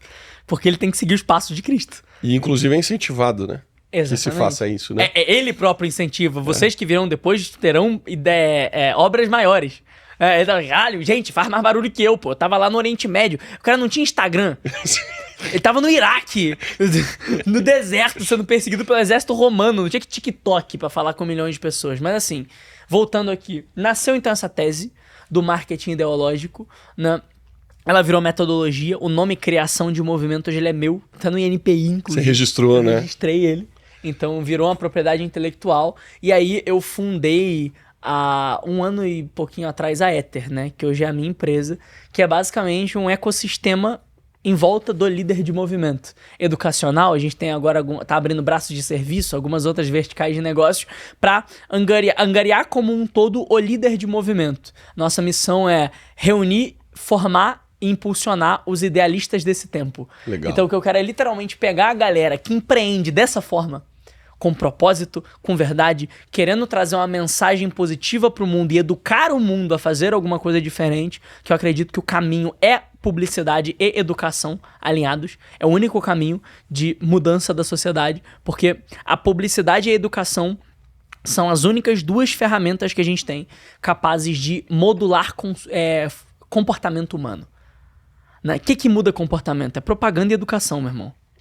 E religião, mas não vou fundar religião, porra, né? Jesus já fundou, caralho. Então, assim, não preciso né, fundar religião. Então, assim, é publicidade e é educação. Se a gente une publicidade e educação e traz esse marketing voltado a trazer bons valores, bons princípios, criar comunidades engajadas em cima de causas positivas, virtuosas e verdadeiras, a gente de fato consegue mudar um pouquinho do que é essa conjuntura intelectual do Brasil. E aí hoje a Ether faz isso. A gente tem desde, infoproduto de R$ 97, a mentoria de 250 mil reais, mas no geral todas elas são focadas nessa mesma lógica de implementar marketing ideológico, que é a filosofia de marketing baseada em criação de movimento. Então, o mercado antes do Davi Ribas aparecer era: movimento é uma ferramenta de narrativa que se usa em lançamentos para bombar mais. Depois de Davi aparecer, movimento é o centro da filosofia de marketing do nosso negócio. E eu quero literalmente tentar mudar o nome do CMO e virar Chief Movement Officer. Entendeu? Que é ter o diretor de movimento. Quem tá pensando na nossa causa? O nosso diretor de ideologia, né? Que seria um braço dentro do marketing, né? Você tem audiência, performance e ideologia. Então seria ideologia, audiência, performance. É a maneira que eu penso o organograma de marketing. Então a gente faz isso internamente dentro da nossa empresa e faz isso com os clientes também. Você falou de alguns criadores de conteúdo, influenciadores, infoprodutores. Já chegou no mercado corporativo mais tradicional? Tá chegando. Como é que tá sendo isso? Porque, cara, sempre me pareceu muito dividido, assim. Marketing digital, no mundo do marketing digital mesmo, que a gente conhece, sempre foi muito mais avançado do que eu via nas startups. As pessoas não tinham esse conhecimento. E nem acho que ainda chegou totalmente lá. Porque eu acho que o nível de conhecimento aqui no pessoal do marketing digital é outro. Tá o que se faz no extremo, assim. E movimento é a mesma coisa. Eu acho que a gente tem muitos exemplos bons de criadores de movimentos com muita força aqui. Eu não vejo isso com tanta força, intencionalidade no mercado corporativo. A gente tem no branding, né? Por exemplo, a Apple tem 100% uma estrutura de movimento. A Nike, winning isn't for everyone, tem 100% uma estrutura de movimento. A campanha da Adobe, que mais vendeu na história, foi uma campanha de movimento, pela beleza real. Eles não estavam vendendo sabonete. É verdade, eu lembro dessa campanha. For real beauty, é uma ideologia ali. Então, assim, a gente tem big marcas. Só que no Brasil, o empreendedor brasileiro, ele é meio ruim de branding. Ele é meio ruim de marketing, né? Ele é muito utilitário. Compre meu pneu, porque meu pneu é mais barato, né? Não tem muita história, não tem muita emoção, não tem muita narrativa. Então é mais difícil. Mas a gente tá começando a entrar agora no corporativo, principalmente por conta do livro. Que legal. Né? Porque eu sou um cara que não nasci no digital. O digital, ele foi a minha alavanca, né? Mas eu, cara, vim da política. E vim da política, vim pro digital e acho que o mercado corporativo tem muito a se beneficiar disso. Só que o mercado corporativo, ele tem uma dificuldade de conversar com o digital por dois motivos. Primeiro, porque a galera do digital não faz ideia do que é uma empresa. É isso, é verdade. Tem esse outro lado, né? O pessoal do digital não sabe o que é empresa, não sabe o que é time, não sabe o que é não sabe organizar, exatamente. O pessoal do digital sabe o que é oferta. Então eles são muito bons de marketing e vendas, e nem de vendas, e nem de marketing. Eles são bons de direct response, né? Eles são bons de oferta direta, de promessa, oferta, promessa, oferta, promessa, oferta. Isso o mercado digital sabe fazer muito bem. Agora, awareness, o mercado digital não sabe fazer bem. Identidade de marca, não sabe fazer bem. E, pô, cultura, ninguém sabe porra nenhuma. Gestão, ninguém sabe porra nenhuma. Ninguém sabe o que é time, ninguém sabe o que é... E então, pós-venda, que pra mim é um dos mais importantes, também não faz tão bem. Não faz pós-venda bem. Então, assim, o pessoal do mercado digital ainda são empresários muito pequenininhos. E, ao mesmo tempo, por outro lado, o mercado corporativo é normótico. Vive uma normose mesmo, uma doença que não pensa, que não muda, que é 350 reuniões pra falar uma coisa e é tudo muito lento. Eu uma vez fui tentar vender consultoria pra Vivara. Falei com, na época, o CEO deles, fiz uma negociação pra tentar fazer umas campanhas com a Vivara, eles estavam procurando gente jovem e tal. Só que, mano... Não avança. Não avança. Nada anda. São os contratos multimilionários, mas são muitos anos pra fechar os contratos multimilionários. Fala, cara, do lançamento eu faço o dinheiro que você vai pagar, meu irmão. Tipo, é muito lento, é muito devagar. E o corporativo ainda rejeita a Creators Economy. E eu acho que isso é um grande erro. O corporativo tem a falsa ilusão de que ainda dá pra ser referência sem cara de ninguém, sem liderança, sem comunidade, sem UGC. Eles acham que ainda dá pra vender da forma tradicional, cartesiana aí, a publicidade tradicional. Meu irmão... Olha as marcas mais novas, proeminentes, fora e no Brasil, né? Eu não sei se eles entenderam que o digital não é uma moda, que o digital não é uma onda, que o digital é a realidade agora. A Creators Economy, a Attention Economy, onde todo negócio venda o que ele vender, é um negócio de educação e entretenimento. Foda-se. Ah, mas eu vendo Se eu vou pensar num negócio aleatório. Porra, eu vendo serviços para manutenção de caminhões. Cara, tu só vai ser referência de fato no mercado se tu plugar educação e empreendedorismo e empreendedorismo não, e entretenimento em algum nível. Porque senão qual vai ser o teu canal de aquisição? Outdoor? Indicação? Ah, pode ser indicação, mas você não vai crescer. Teu crescimento vai ser muito mais lento do que o teu concorrente, que pode ter um produto muito pior, vai fazer um vídeo no TikTok, vai alcançar em um dia o que você alcança num ano de pessoas. Não tem como. Então o corporativo parece que ainda não virou esse jogo. De que agora as empresas têm que ter cara. Não tem que ter cara, eu sou um executivo. O Bill Gates também. Mas por que ele virou um influenciador? O Zuck também. Mas por que os caras estão produzindo tanto conteúdo? Bill Gates, meu irmão. Eu não tô falando do cara pobre. Eu tô falando do Bill Gates, porra. Do Elon Musk. Se isso não fosse a realidade global, por que um cara desse pararia pra fazer vídeo pro Instagram, Toledo? Até hoje, cara, investidor criticando... Eu vivi isso. Do investidor criticar a atuação, em você dar palestra, em você produzir conteúdo. Ainda não caiu a ficha, inclusive em quem investe nessa nova economia, que são as startups, que são os novos negócios. Percebe? Loucura, então eles né, são cara? atrasados. Então, assim, a gente tá começando a entrar no mercado corporativo com o livro, porque autor publicado, né? É outra história. Parada, é outra cara. O pessoal te fala contigo. Eu percebi no tom, assim, de certas pessoas falando comigo, que depois saiu best-seller na Veja e o caralho... Pô, É outra história. o pessoal... Tá, peraí, não é qualquer filha da puta que escreve um livro, né? Uma barreira de entrada maior, é um investimento alto, é um negócio que não é assim. Então... O mercado corporativo está começando a olhar. Só que vai ser um processo lento, demorado. Eu vou entrar nisso com o que eu quero fazer a partir de 2025, 2026, que vão ser os licenciados, que vão começar a dar consultoria em empresas tradicionais. Só que eu acho que tem água para rolar. O digital como um todo é uma criança ainda. E assim, é muito difícil uma criança mudar os pais, né? Eu acho que o mercado digital ele precisa ficar adolescente, entrar na primeira vida adulta, para ele começar a falar de igual para igual com o pessoal do corporativo. O pessoal do corporativo entender que o digital ele não é um hype, ele não é uma vertical de aquisição, ele é a realidade do mercado daqui para frente.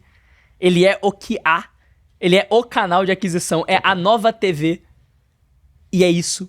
E o pessoal tem que se adaptar e entender essa economia nova. Então eu acho que num processo de 5 a 10 anos, o marketing corporativo vai estar aos pés em termos não de profissionalização, mas de capacidade de narrativa e de movimento e tal que o digital tem, por exemplo. O imobiliário já está entrando muito nisso. Eu tenho grandes amigos do mercado imobiliário que já estão fazendo lançamento de prédio com live e pitch ao vivo. Que legal. Igual o Pablo Marçal. Sensacional. Entendeu? E vendendo condomínio. Vamos falar um pouco de crise, porque a gente tem assistido e visto de camarote um monte de crises, né? Sim. E Churchill até disse, né? A gente não desperdiça uma boa crise. O que torna a crise um evento tão cheio de oportunidades? Por que, por exemplo, Pablo Marçal praticamente vive de crises, né? São dois funis, né? Eleição e tragédia. Cara, é que assim, o que acontece? A crise, ela cria 3 coisas. Vamos lá, de novo, Davi, cientista social. Menos marqueteiro, mais analista sociológico. Que eu gosto desse lugar porque a gente consegue trazer uma coisa um pouco mais tangível e embasada pra conversa e não achismo, né? Toda crise, ela cria 3 coisas. Nas pessoas, no geral. A primeira chama-se moral panic, ou pânico moral. O que é pânico moral? Estamos fudidos, e estamos fudidos por causa de um vilão externo gigante e desconhecido que nós não conhecemos, mas temos que ter medo a todo momento. Isso é o que cria ditaduras no mundo inteiro. No Brasil, 64 foi assim, no nazismo, na Alemanha foi assim. Tem um grande inimigo, ameaça vermelha vindo, então todos temos que tomar cuidado. Então, a crise, principalmente econômica e cultural, ela cria essa ideia de que nós estamos sendo invadidos por um inimigo maior do que nós, o que dá, material de braçada pra lideranças nadarem, né? Porque só tem um lugar que precisa de um líder, Marcelo. Sabe qual é? É quando a gente tem uma crise e não dá pra resolver. Quando dá pra resolver e tem recursos, você não precisa de um líder, você precisa de um gestor. Porque tem recursos. O líder, você só precisa de uma situação. Tem a crise e não tem como, não dá pra resolver, não tem recurso, tá todo mundo fudido. Aí aparece o líder, o salvador, o cara que vamos comigo e vai dar certo, a gente vai bater a meta. Porra, mas faltam 28 dias, a gente bateu 30% da meta. Vamos bater 120% agora. Essa é a parada. Então, assim, cria pânico moral e o pânico moral gera muito medo nas pessoas. Esse medo de um inimigo externo favorece o messianismo. E a idolatria. A ideia de um grande líder que vai aparecer e vai nos tirar dessa. Então toda nova solução que aparece, inovadora e diferente e jovem, ganha vontade, poder e expansão durante crises. Essa é coisa natural de acontecer. Beleza? Então essa é a primeira coisa. Então toda crise e toda reação de indignação cria movimentos vanguardistas, inovadores, coisas diferentes e jovens, né? Por outro lado, a crise ela cria uma segunda coisa, que é um certo imediatismo. As pessoas elas querem a solução e elas querem logo. Então tudo que entrega para elas logo, mais rápido, diferente, também ganha papel. E segundo e terceiro, as pessoas na crise elas estão menos racionais. Elas estão menos organizadas, elas estão com um pensamento menos analítico, então pulam-se muitas etapas, cortam-se muitos caminhos, arrumam-se muitos jeitinhos no meio da crise que favorecem o crescimento de coisas boas e de coisas ruins rápido, né? Então a crise ela é um momento de teste muito grande, porque se você errar, o que de pior pode acontecer? Nada, já tá tudo uma merda mesmo. Agora, já que já tá tudo uma merda, vamos testar tudo que a gente puder. Porque se um negócio acerta no Oceano Azul. Uhum. Então, assim, a crise ela é sempre positiva. Só que, ao mesmo tempo, eu sou um cara idealista, eu sou um cara otimista, assim. Eu não acredito que a gente esteja numa crise violenta e absurda e avassaladora e que o mundo está indo por água abaixo como falam que está indo. Culturalmente e intelectualmente falando, no lugar de artista, até sim, né? Você tá vendo, a gente vai ter uma geração agora de músicos brasileiros morrendo, por exemplo. Caetano, Gilberto, Vinícius de Moraes já foi, Chico daqui a pouco tá indo, né? E não tem. Né? Ninguém no lugar. Tem ninguém no nível... É assim, foda-se posição política, tá? Tô falando nível de poética de um Chico Buarque. O nível semântico de poética que aquele cara tem, ninguém consegue ter. Então, assim, a gente tá tendo uma degradação cultural. Mas, por outro lado, economicamente, cara, a gente vive a época mais próspera da Terra. Nunca foi tão fácil ficar rico. Nunca se teve tanto acesso à informação. Nunca foi tão rápido o crescimento. Nunca teve tanta variação, ascensão e escalabilidade social. O clima nunca foi tão estável. A tecnologia nunca foi tão boa. Os médicos com esse negócio de IA já estão dizendo que talvez a geração dos meus avós... que tem, meu avô fez 82 anos ontem, seja a última a morrer com 100 anos. A geração do meu pai, que é a geração 50, 60, talvez passe dos 100. Total. A minha geração, talvez vá muito mais. A geração da minha irmãzinha talvez nem morra se não quiser. Entendeu? Dependendo da classe social, óbvio. Mas assim, cara... Então assim, a tecnologia IA e Gemini, ela evolui numa velocidade tão grande que a gente vive uma era de muita prosperidade, cara. Eu concordo, mas existem eventos que mudam a percepção. Vou dar um exemplo assim. Quando você tá numa reta final ali de uma discussão política, como a gente viveu aqui em São Paulo. Sim. Não sei como é que foi lá no Rio, Foda. mas São Paulo, cara... Não, Rio foi de lavar dedar do pai sempre em primeiro turno. Aqui não foi. Cara, foram 3 mega competitivos e um apontando o dedo pro outro. Então, muitas gestões de crise. Sim. Né? Sendo que uma das piores, que talvez tenha sido o momento de pá de cal ali no Pablo Marçal, foi o último divulgar ali do relatório do exame toxicológico aparentemente falso do Boulos.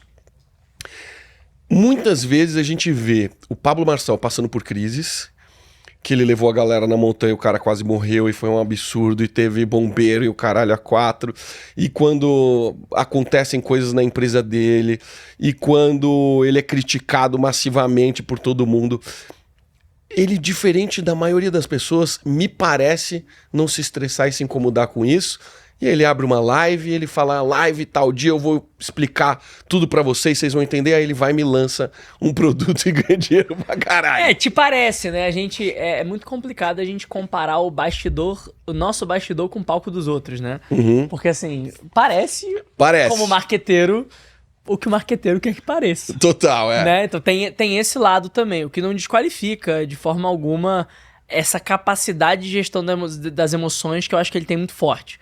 Mas também, assim, minha visão, olhando meio de dentro, meio de fora, cara, não é assim tudo sempre perfeito. Tem treta, dá merda, né? Dá merda como qualquer outra coisa. Só que eu acho que tem dois tipos de pessoas, assim, lidando com pequenas crises. Porque, beleza, eu não acho que a gente viva uma grande crise. Acho que o mundo, ele tá, aos pouquinhos, com seus, né, suas variações, ele tá indo pro positivo. Não tá mais próximo de dar bom do que dar ruim. O ponto é, essas pequenas crises, né? Não numa cidade, numa política, Trump e Harris, caralho, e a economia muda, e agora, pelo jeito, os Estados Unidos vai tomar um pau, e o Brasil vai ser BRICS, e a China, e vão dar a moeda, essas merda toda iludam, caralho, aí fudeu. E aí, qual que é a parada, cara? Eu acho que tem dois grandes tipos de pessoas aí. Um tipo de pessoa é o tipo de pessoa que ele tem uma aceitação com a realidade. Tá? Então, puta, fudeu. Subi a galera lá no Pico dos Marins, deu merda, deu bombeiro, que saco. Fudeu o lançamento, que pena. Tem esse tipo de pessoa. E não julgo. Várias pessoas, talvez eu e você, tivéssemos a mesma reação. Pô, deu merda aqui, né? Vamos pivotar a campanha, fazer de um outro jeito. E tem um outro tipo de pessoa, que eu acho que dá pra desenvolver isso comportamentalmente em algum nível, que o cara olha e fala, porra, fudeu, né? O que é um peido pra quem tá cagado, então? Deixa eu tentar usar isso aqui como spread de atenção. Então, o Pablo, eu tenho severas críticas ao Pablo. Severas críticas ao Pablo. Talvez eu tenha mais críticas ao Pablo do que coisas que eu falo que massa. Eu tenho admirações ao Pablo, mas eu tenho talvez mais críticas do que admirações. Pela maneira de fazer as coisas, né? Não sobre o que faz, mas sobre como faz. E o lance Mas isso talvez seja exatamente a estratégia de marketing dele, não? Essa é a parada. Porque ele polariza demais, ele né? Ele faz o que o Ryan fazia, mano. Que é usar coisas absurdas como spread de atenção pra comprar lead barato. Então ele se treina comportamentalmente a não performar muito o tempo todo, mas performar demais nesses momentos. Então é como se ele se preparasse pra, tipo, eu vou chutar uma trave de cancelamento pra dar merda de propósito e quando der merda eu surfo a merda. Entendeu? Então é uma coisa que ela é pensada estrategicamente para ser assim. Essas crises que, por exemplo, você tá dando o exemplo do Marçal, né? Nenhuma dessas crises aconteceu com ele. Todas ele criou. Observa, todas as crises do Pablo. Ele tava em Alphaville, deu uma merda no Rio Grande do Sul. Ele podia só ter ficado aqui e doado um dinheiro pra lá. Não, eu vou pegar um avião e vou me enfiar no meio de todo mundo, vou caçar um problema. Vou me candidatar a presidente, vou me candidatar a prefeito, vou falar que o Nunes bate na mãe e que o Boulos é cheirador de pó. Sim, ele chuta a trave do cancelamento. A maioria delas, pensando que a maioria delas. Ele criou. Nenhuma dessas, talvez tenha uma ou duas que foram sem querer. Eu acho que ele algumas vezes falou algumas besteiras, furou algumas bolhas propositalmente, aí eu acho que pode ter sido intencional. Ou não, né? Mas eu acho que não. Mas, se a gente olhar para o final, né? Pra conta final, a maior parte das crises ele criou. Verdade. A maior parte das crises, elas foram... Ele chutou a bola. Ele deu o primeiro soco. Né? Então, eu acredito que existe um risco calculado aí. Né? Que a gente vai ser cancelado no país inteiro. A gente vai ser cancelado no país inteiro. Marcos Paulo, mas o lead vai pra 70 centavos. Entendeu? Vai pra 70 centavos. E quanto tá o lead? R$5. Entendeu? Aí eu acho que existe uma conta matemática aí. Tá. Na pior das hipóteses, a gente faz 50 milhões de reais. Então eu acho que dá. Na pior das hipóteses. Na pior das hipóteses, a gente fatura pra caralho. Então olhando até internamente, conheço pessoas lá de dentro e tal, existe um risco calculado, pensado aí, muito orientado a o lead é muito mais barato nos extremos e no agressivo. Ele fala muito sobre isso, né? Ele fala que o teor negativo das narrativas converte, eu não lembro o número, 10 vezes O povão é mais. pessimista, o povão é frustrado, ele vende pro povão, né, cara? E o povão é isso, um dia ele fala que todos os políticos são horríveis e existe um consórcio comunista dominando o Brasil e ele é o único que pode salvar a pátria. No dia seguinte, ele faz uma live de 1h30 com Boulos, trocando ideia amigavelmente. No terceiro dia, ele abre um produto, governe sua própria vida, porque o governo não vai fazer nada por você. Entendeu? Foda, É né? meio essa lógica de baratear lead e como a gente vive uma attention economy, só que eu até digo, tá? Que a gente não vive attention economy, eu acho que a gente vive a desattention economy. É a economia da desatenção. Ninguém presta atenção em porra nenhuma, Verdade. ninguém lê nada, ninguém assiste nada até o final, ninguém estuda. Então, assim, ele sabe que o povo esquece em 30 segundos. E que as pessoas não veem, não leem, não prestam atenção, não acreditam em qualquer merda. Então, é também,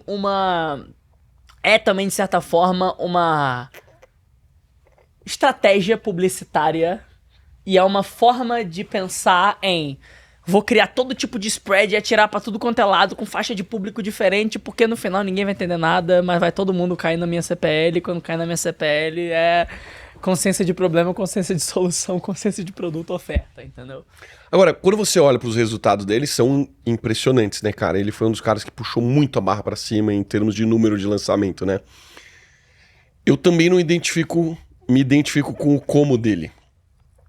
Não faz parte do meu estilo, mas eu consigo admirar Sim, muitas coisas que ele fez sim. de ter subido a barra pra cima. Você enxerga uma possibilidade da gente fazer exatamente o que ele fez de uma outra forma, com o mesmo resultado? Eu enxergo a possibilidade de fazer mais do que ele fez sem metade das falcatruas. É mesmo? Sim, cara. Eu acho que, assim, o digital, ele é uma criança, velho. Tem muito espaço, tem muito público, tem muita gente. Por que você diz isso? Você já disse isso 2 vezes. Porque, mano, 200 milhões de brasileiros, tá? Pelo menos. A gente não vai entrevistar 200 milhões de pessoas. Então não dá pra saber a porcentagem exata. Mas a maioria absoluta não sabe o que é marketing digital. Com certeza. A maioria não. absoluta não faz ideia do que é um lançamento, um criativo, uma oferta, um patrocinado. Entendeu? Então, assim, tem mercado pra caralho.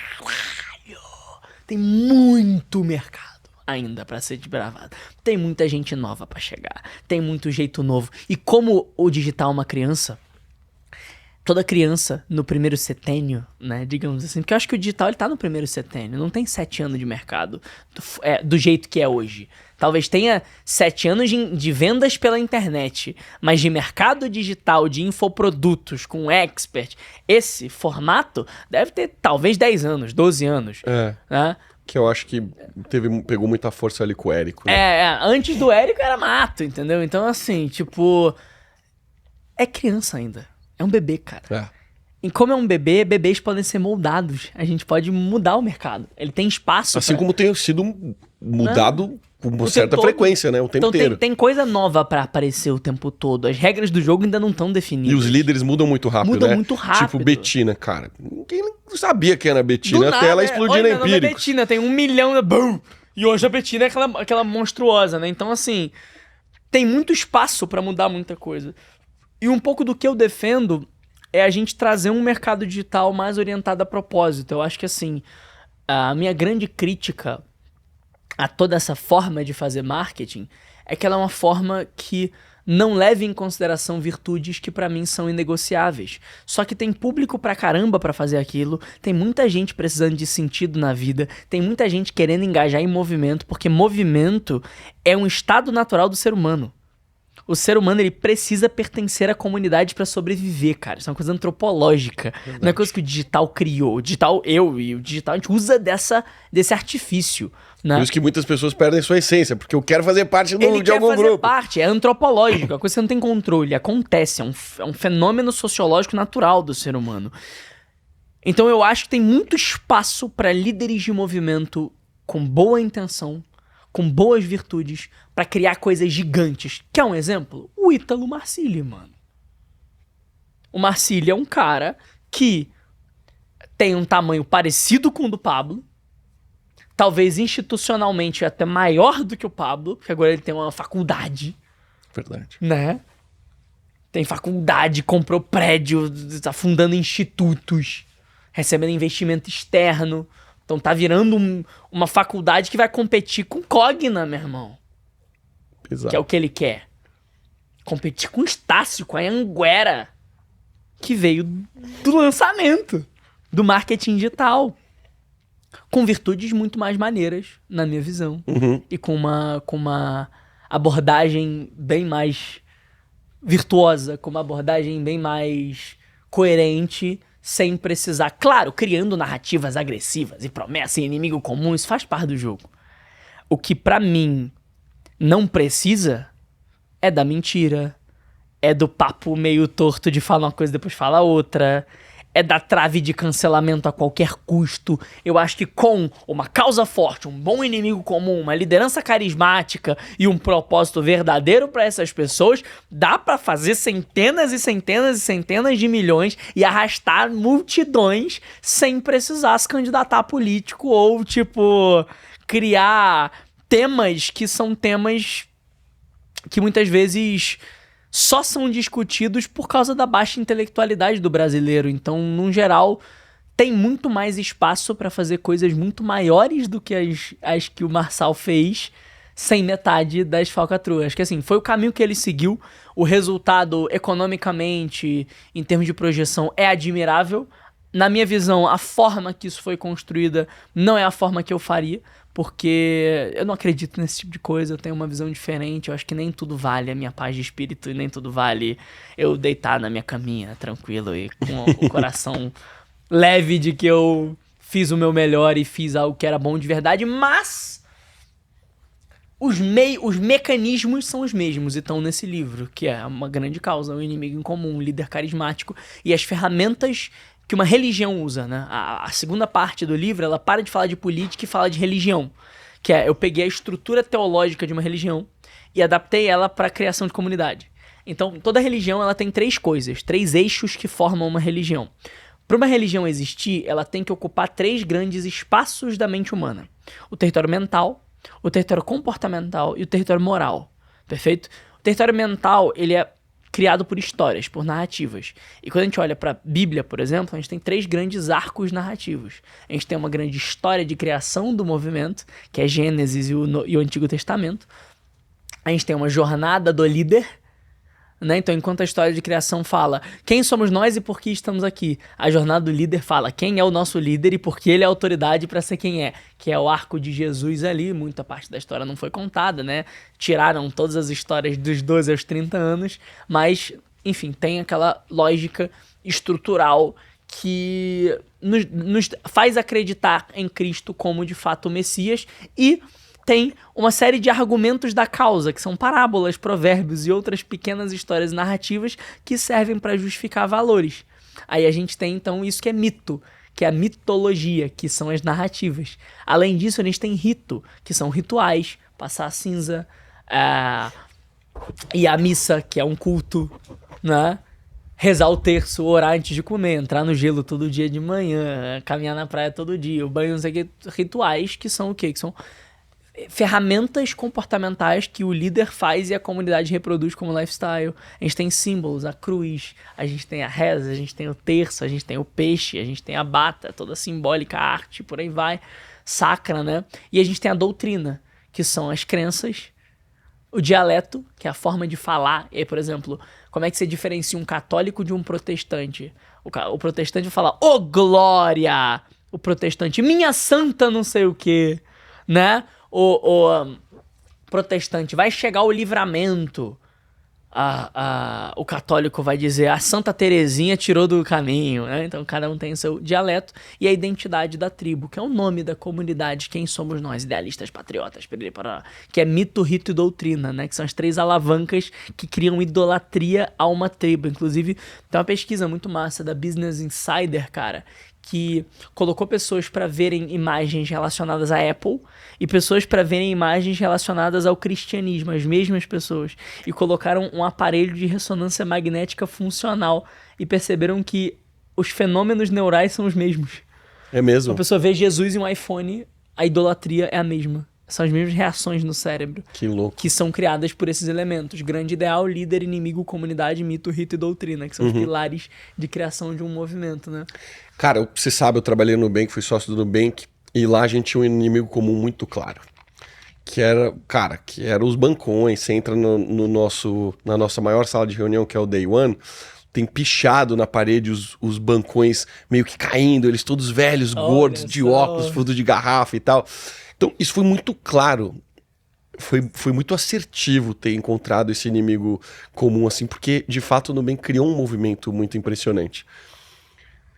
Você acha que é possível criar um inimigo comum forte o suficiente em todos os segmentos? Sim. Tem método pra isso. Tem método pra isso? Tem. Pra criar cada uma dessas coisas tem método. Né? Eu desenvolvi frameworks mesmo, que eu tinha que aplicar isso com as pessoas. Porque, por exemplo, quando a gente olha assim pro Ícaro, talvez até o Ítalo, refletindo aqui sobre o inimigo comum dele, me parecem ser pessoas mais intelectuais, mais bonzinhas, com as suas convicções, com as suas lutas, etc. Mas o que é o inimigo comum dessas pessoas? Claramente o inimigo comum. Claramente? Claramente. Quando o Ícaro de Carvalho vai lá e fala pra gente: minha pátria é minha família, não existe crise, foda-se o governo, ele tá claramente colocando o sistema como inimigo comum. Ele tá claramente dizendo: você tem que criar um sistema partidário ao sistema, fazer o seu dinheiro, cuidar da sua família e foda-se todo o resto que eles querem te destruir. No caso dele, ele tem um ou ele tem alguns? É um. Ele talvez não declare. O Ícaro, especificamente, ele deixa muito mais no subtexto do que no texto direto. Né? O que funciona igual também. Mas pro Ícaro, claramente, o sistema tradicional é um inimigo comum. Então existe o sistema tradicional com os empregos tradicionais, a CLT e o mercado e o ônibus e toda essa atmosfera simbólica que cria o sistema tradicional. E do outro lado tem o novo mercado. Então tem o velho mundo e o novo mundo. O velho mercado e o novo mercado. Cria-se essa dualidade. O Ítalo claramente luta contra a crise da cultura. Claramente luta contra a ignorância não católica. Inclusive, ele vai lá e ele fala que a igreja católica é a certa e que o grande problema do mundo é a crise nas virtudes, é a crise na cultura, é a crise no sentido, né? Que é uma coisa criada também. Total, do lado de fora. Então, o inimigo, ele não necessariamente precisa ser uma pessoa ou um grupo existente. Quanto mais tangível, em algum nível, melhor. Mas ele tem 3 formatos, né? Ele pode ser um grupo, tipo os bancões, né? Sistemas, grupos. Ele pode ser ideologia, o comunismo, que vai ser um conjunto de crenças, valores, cultura, ou seja, valores opostos, um conjunto de valores oposto aos meus, que eu acho errado, isso é um inimigo em comum. Ou ele pode ser algum tipo de crise específica. Então é uma crise, uma ideologia ou... Dá um exemplo desse último, só pra gente conectar. Uma crise, por exemplo, o Brasil está indo pra casa do caralho por causa do petismo, a gestão petista. Isso é um inimigo comum. Não era só a Dilma, não era só o Lula. Era o Brasil virando Venezuela, o esquerdismo como um todo. Então era uma união de crise com ideologia. As pessoas quando estavam combatendo a Dilma, por exemplo, muita gente de esquerda combateu a Dilma. Então não era uma briga ideológica, porque havia uma crise. O inimigo comum era a crise. Total. Em si, percebe? E aí, qual é o framework para criar o inimigo comum? Ele sempre é o culpado externo pelas dores e frustrações da comunidade, ao mesmo tempo que o maior causador de indignação no líder. Então é como se fosse um Ikigai, tem que ter interseção. Minha metodologia é criada em cima de interseções. Adoro interseções, geometria sagrada, né? Então você tem essa interseção, de um lado da bolinha, você tem dores e frustrações da comunidade. Do outro, você tem aquilo que gera indignação no líder. No meio do caminho, você encontra um culpado externo, nunca interno. O que o inimigo não pode ser? Um sentimento, um comportamento ou alguma característica que exista no lead. na pessoa. No lead? No lead, no público. Tá. Porque se eu virar pra você e falar assim, ó, imagina se você tivesse gordo, né? Marcelo, você tá gordo porque você é um incompetente, porque você é um sedentário, porque você não levanta a bunda da cadeira. Eu vou te fazer agir com isso? Não. Depende da pessoa, mas é mais provável que não. Normalmente você vai ficar mais frustrado. Você vai ter menos pulsão pra agir. Você não confia, né, nesse Você pode discurso. agir por raiva? Pode, mas eu vou diminuir a tua confiança. Agora, se eu falo, Marcelo, você tá gordo porque a indústria alimentícia enche você de processados e você precisa abandonar pra sempre a indústria alimentícia que quer te deixar doente e comer comida natural. Existe agora então um inimigo em comum, que é uma indústria malvadona que enche a minha comida de doença, então eu tenho que descascar mais e desembalar menos. Sacou? Essa é a lógica de criação do inimigo comum. Então é um exercício de autorreflexão que o dono do negócio, que a cabeça do negócio, que o líder do movimento tem que fazer. Quem é o culpado externo pelas dores e frustrações da minha tribo? Toda dor tem culpado. Não existe dor ou frustração sem culpado externo. A pessoa que está sentindo a dor, ela pode ter responsabilidade, mas ela não tem culpa, porque se ela quisesse, ela seria de outro jeito, né? Ou seja, ela não tem controle total sobre a situação. Alguém colocou ela nessa situação. Alguém disse que aquilo era o certo. Alguém impôs aquilo como verdade. Nesse caso especificamente, eu falo muito sobre isso. Tem muita gente que fala assim, não, vilão é a indústria farmacêutica. Eu falo, cara, a indústria farmacêutica salva vidas. A indústria alimentícia também não é vilão, porque ninguém te obrigou a comer o que você decidiu colocar na sua boca. Então eu sou um cara de assumir muito a responsabilidade. Cara, assume a responsabilidade. Você é esse cara. Mas você acha que isso não pode ser um vilão? Não, isso O não... comportamento da pessoa. Uma coisa não invalida a outra. Aí beleza, tu é um cara autorresponsável. E tu acredita na autorresponsabilidade. Ok. Quem faz as pessoas não serem autorresponsáveis? Quem não faz. Quem faz elas não serem? Ou seja, quem enfia na cabeça delas comportamentos... A lavagem cerebral. Então pode ser uma mídia. O imediatismo das redes sociais. A dopamina barata. É um inimigo comum. Eu preciso encontrar no mundo exterior... No mundo exterior, algum filho da puta pra culpar, meu. Entendeu? Homer Simpson, cara. A culpa é minha, eu coloco onde eu quiser. Tem que ter alguém que você vai dizer, cara, ó, meu irmão, tu não sai do lugar por quê? Não é indústria alimentícia, não é indústria farmacêutica, mas pode ser a mídia, pode ser a manipulação, pode ser Enfiaram na tua cabeça alguém isso. enfiou na tua cabeça que você não é responsável pela sua própria vida, mas você é, sim. Boa. Esse é um inimigo comum. Quanto de força isso traz Muito. pras narrativas? Muita força. É. Muita força. Porque, vamos lá, as pessoas se movem mais rápido pela ira do que pela vontade. Né? Qual o momento que você tem mais motivação na tua vida num geral, assim, pensando? Cara, pra mim é indignação. É o momento do O momento chega. de indignação. Não Chega, aguento mais, acabou. não aceito mais. Esse é o momento que tu tem mais energia. É. Entendeu? Agora, chega. Tem um filho da puta me fudendo e eu sei quem ele é. Vou lutar contra ele. Então isso move as pessoas. E por outro lado, é necessário dualidade para haver movimento. Então, por exemplo, uma coisa sociológica idiota aqui. Você sabia que criação de movimento funciona menos no Oriente do que no Ocidente? Menos no Oriente do que no Ocidente? Não tinha ideia Funciona disso. menos no Oriente do que no Ocidente. Por quê? Porque no Oriente eles têm menos visão de bem e mal. No Oriente, a filosofia shintoísta, budista, taoísta, ela é mais do equilíbrio, de todas as energias são boas, são só duas faces da mesma moeda. Então é mais difícil você angariar extremos. É mais difícil polarizar.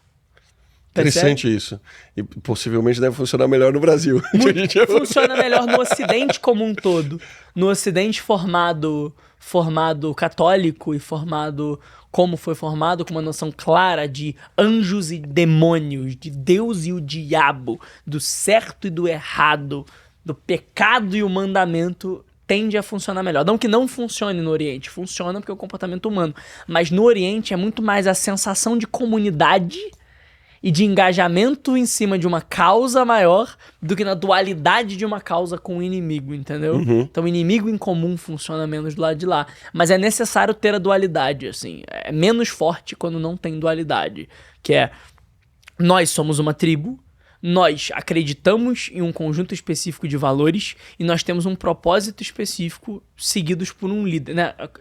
Conduzidos por um líder. E existe um inimigo que nós precisamos destruir para alcançar esse propósito. E quem acredita no inimigo é contrário a nós, então cria nós contra eles. Quando eu tiro o vilão, atingir o propósito fica fácil. Como é que seria o filme do Harry Potter se não tivesse o Voldemort? Como é que seria o Star Wars sem o Darth Vader? Total. Né? Cara, do Star Wars. Então, assim, o conflito move a narrativa em algum nível. Como o conflito em algum nível move a narrativa, é necessário haver, em algum nível, essa ideia de que existe um obstáculo. Eu não falo nem conflito, porque poderia ser um Kishotenketsu, que é uma narrativa sem conflito, mas um obstáculo. Tem que haver um obstáculo. É que é esse o termo, né? Tem até aquele livro ali, o Story, que fala muito fala sobre roteirização de cinema, né? E conflito, ele é um elemento central, fundamental dos roteiros, né? Tem que ter um obstáculo, tem que ter um conflito, tem que ter alguém criando o conflito também. Porque que conflito que nasce do nada?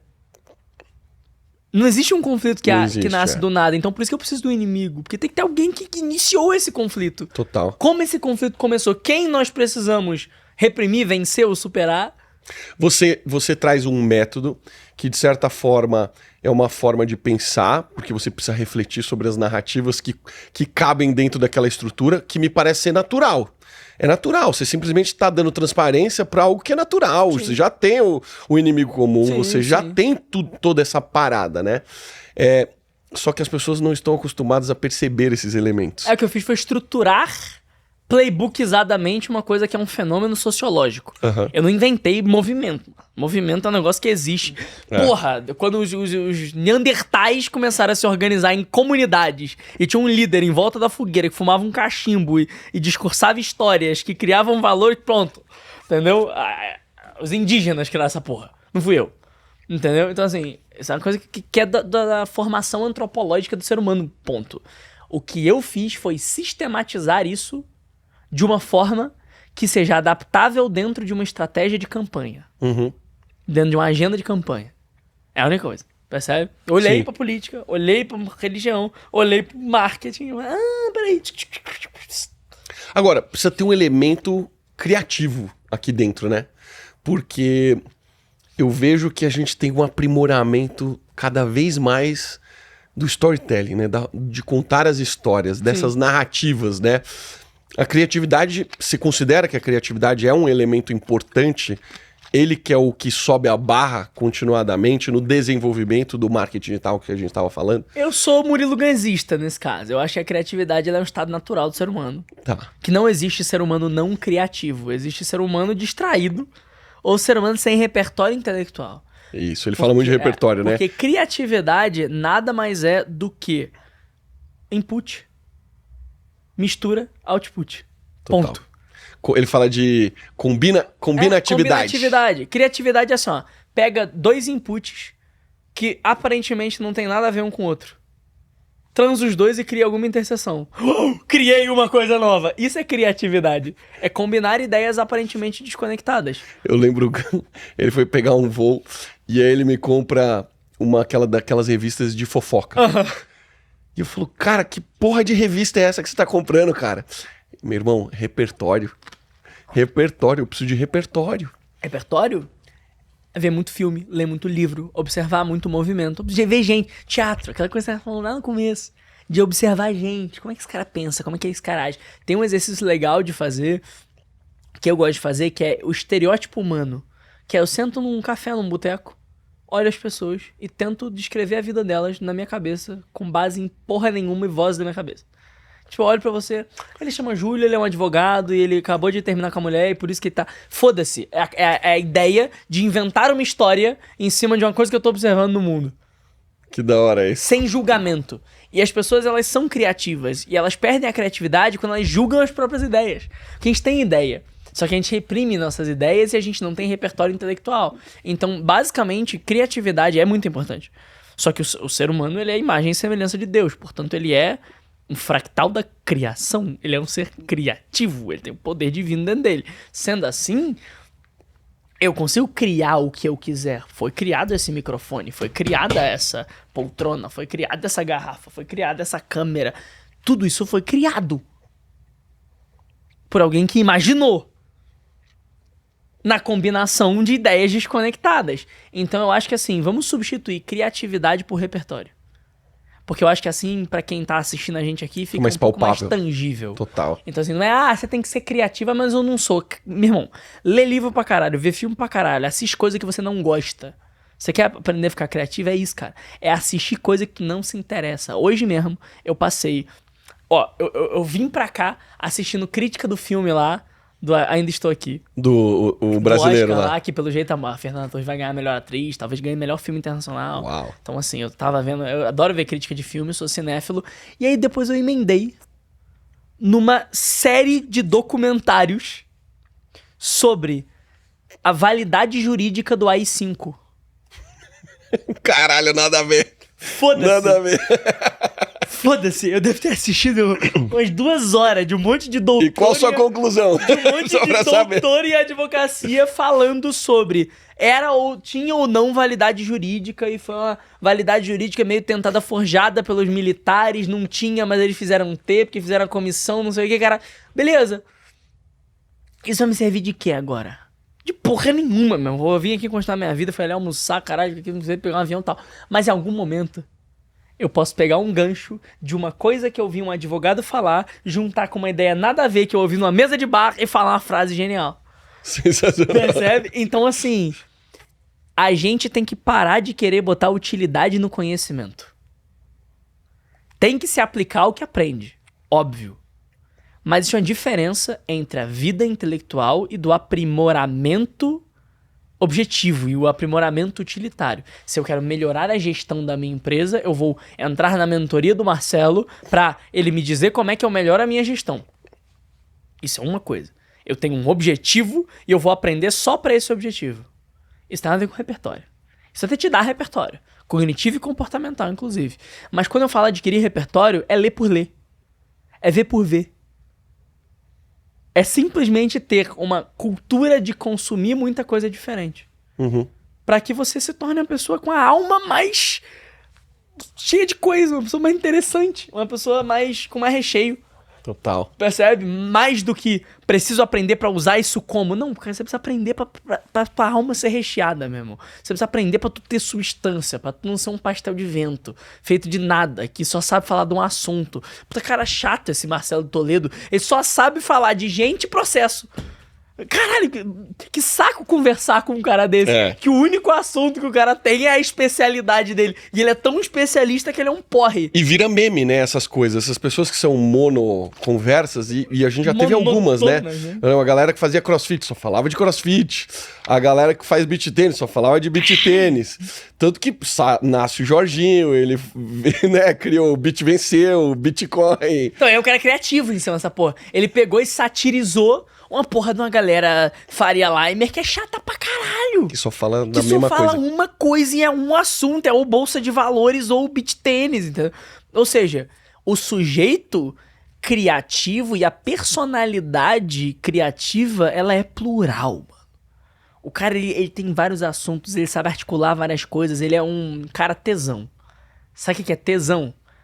Imagina um T gigante. Ele é generalista em muita coisa e especialista em 1, 2 ou 3. Animal, então legal. forma um T. Legal. Entendeu? Forma um T grande. Ele é generalista em várias coisas. Eu sei muito pouco de um monte de coisa. Eu sei muito de 2 ou 3. Entendeu? Mas de um monte de coisa eu li meios livros. De um monte de coisa eu li sumários. De um monte de coisa eu vi meios documentários. Porque pelo menos você, cara, ganha capacidade de conversa. E isso, no contexto do influenciador, no contexto do expert, é do caralho. Muito Porque importante tu tem isso, que né? saber fazer uma live de 2 horas, às vezes, sobre porra nenhuma, porque não dá pra ter tema assim. Então, isso é um negócio interessante, né, cara? Acho que o Pablo surfa uma onda um pouco Lógico. parecida assim, né?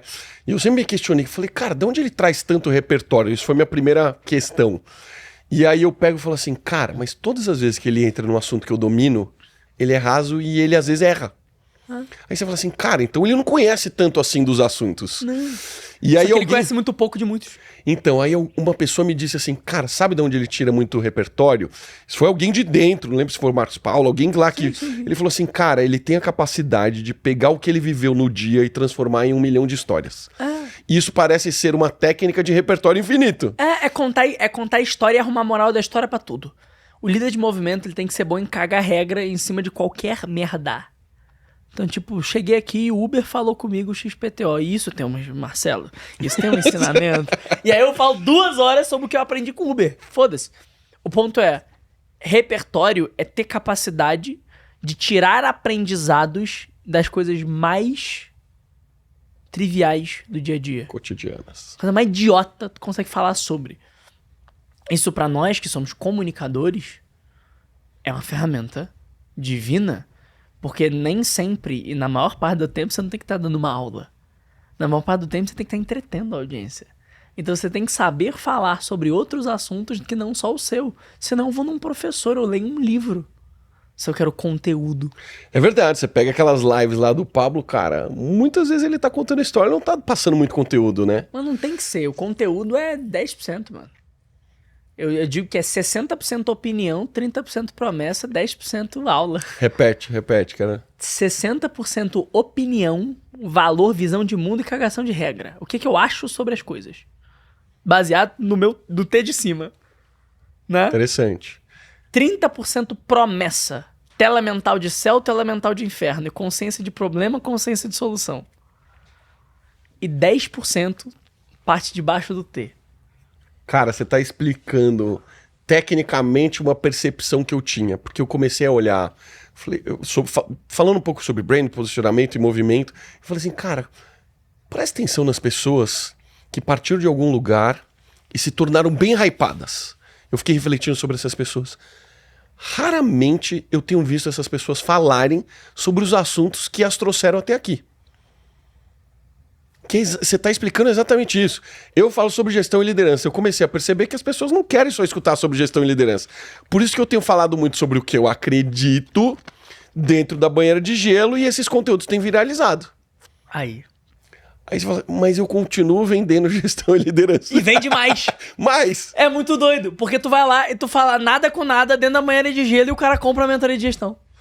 Mas é porque ele não compra a mentoria de gestão, mano. Ele compra tu. Ele compra essa cosmovisão de mundo, ele compra a tua ideologia. Louco demais. Ele compra isso, a tua cara. visão de mundo. E se faz parte da sua visão de mundo saber gestão e liderança e ser um empreendedor melhor, ou um líder melhor, então eu quero. Porque se eu compro a visão de mundo dele e faz parte da visão de mundo dele gestão, eu quero. Foda. Faz parte da visão de mundo dele treinar, então eu quero treinar. Faz parte da visão do mundo dele falar inglês, eu quero falar inglês. É louco, porque o cara, ele quer aprender aquilo, mas aquilo é chato. É um tema chato. Sempre falei, galera, o tema é chato, não vamos produzir conteúdo, vamos produzir uns conteúdos mais legais e tal. Mas eu pego ele pelo desejo dele. Que eu quero ter um corpo melhor, eu quero ter uma vida mais saudável, eu quero ter mais autoconhecimento. Aí você fisga o cara pelos valores. 60%. É a 60%. parte de fora do Golden Circle. Aí Animal. 30% é promessa e tela mental do que ele vai se tornar. Então 60% do tempo eu tô cagando regra, e dando opinião, e visão de mundo. Foda. 30% do tempo, bolinha de dentro, eu tô criando na tua cabeça uma tela mental de quem tu vai ser do outro lado. 10% do tempo eu tô te ensinando e vendendo. Ó, aquelas lives lá, viu, Felipe? Que a gente tava falando, de ficar fazendo live de dar aula. Pode esquecer que eu não vou fazer mais esse negócio. Cara, sabe aonde você dá aula? Dentro de produto. Dá aula dentro de produto, dentro de webinário, dentro de mentoria, dentro de lugar que é feito pra dar aula. Não é o... Por exemplo, eu até falo com pessoas que eu ajudo em lançamentos e tal. Cara, para de querer dar aula no teu lançamento. Teu lançamento, teu objetivo é o seguinte, é contar a história, criar uma tela mental, prometer e dar opinião. E aterrissar na promessa. E aterrissar a promessa no entregável do produto e fazer o pitch. O que tem lá dentro o cara descobre depois que ele comprar, meu irmão. Foda. Tá ligado? Ele vai descobrir depois que ele comprar. Foda pra caralho. Cara, não tem como não ter assistido esse episódio inteiro e falar, caralho, pelo amor de Deus, quero mais. Você tem vários quero mais. Tem o livro, tem curso seu, você tá falando de serviço agora. Quero mais. Cara, quero mais. Tem 2 formas de quero mais que eu acho que são as melhores. Que dia vai ser esse episódio?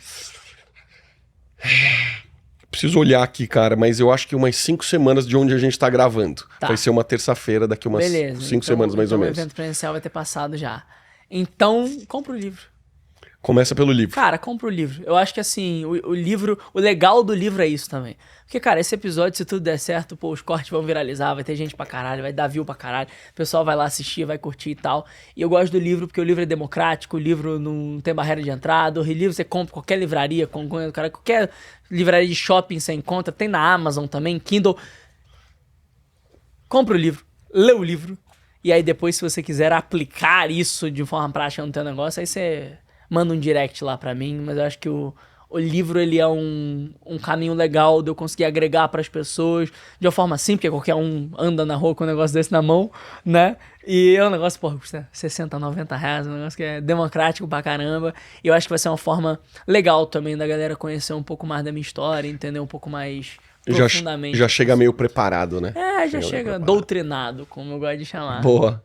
Valeu, meu irmão. Foi demais, cara. Obrigado por você ter vindo de longe pra gravar o podcast. Valeu. Semana que vem estarei na sua cidade. Estaremos juntos, inclusive, Estaremos né? juntos. É semana que vem? É esse sábado, pô. Agora, porra. É, cara. É agora, né? É esse sábado É agora. agora. Tá É. junto. Amanhã eu já vou pra lá. Já vou Vai ser massa demais. me concentrar, fazer uns trabalhos lá. Massa demais. Cara, obrigado. Valeu. Tamo Foi junto, demais. Marcelo. É nóis, velho. Você que ficou aí até o final desse episódio, você curtiu, gostou? Então se inscreve, checa aí se você tá inscrito. Boa parte das pessoas que seguem nosso conteúdo só recebem por indicação do algoritmo, mas se você sinalizar lá que você gostou, vai nos ajudar a produzir mais conteúdos incríveis como esse. Beijo pra você e até a próxima semana!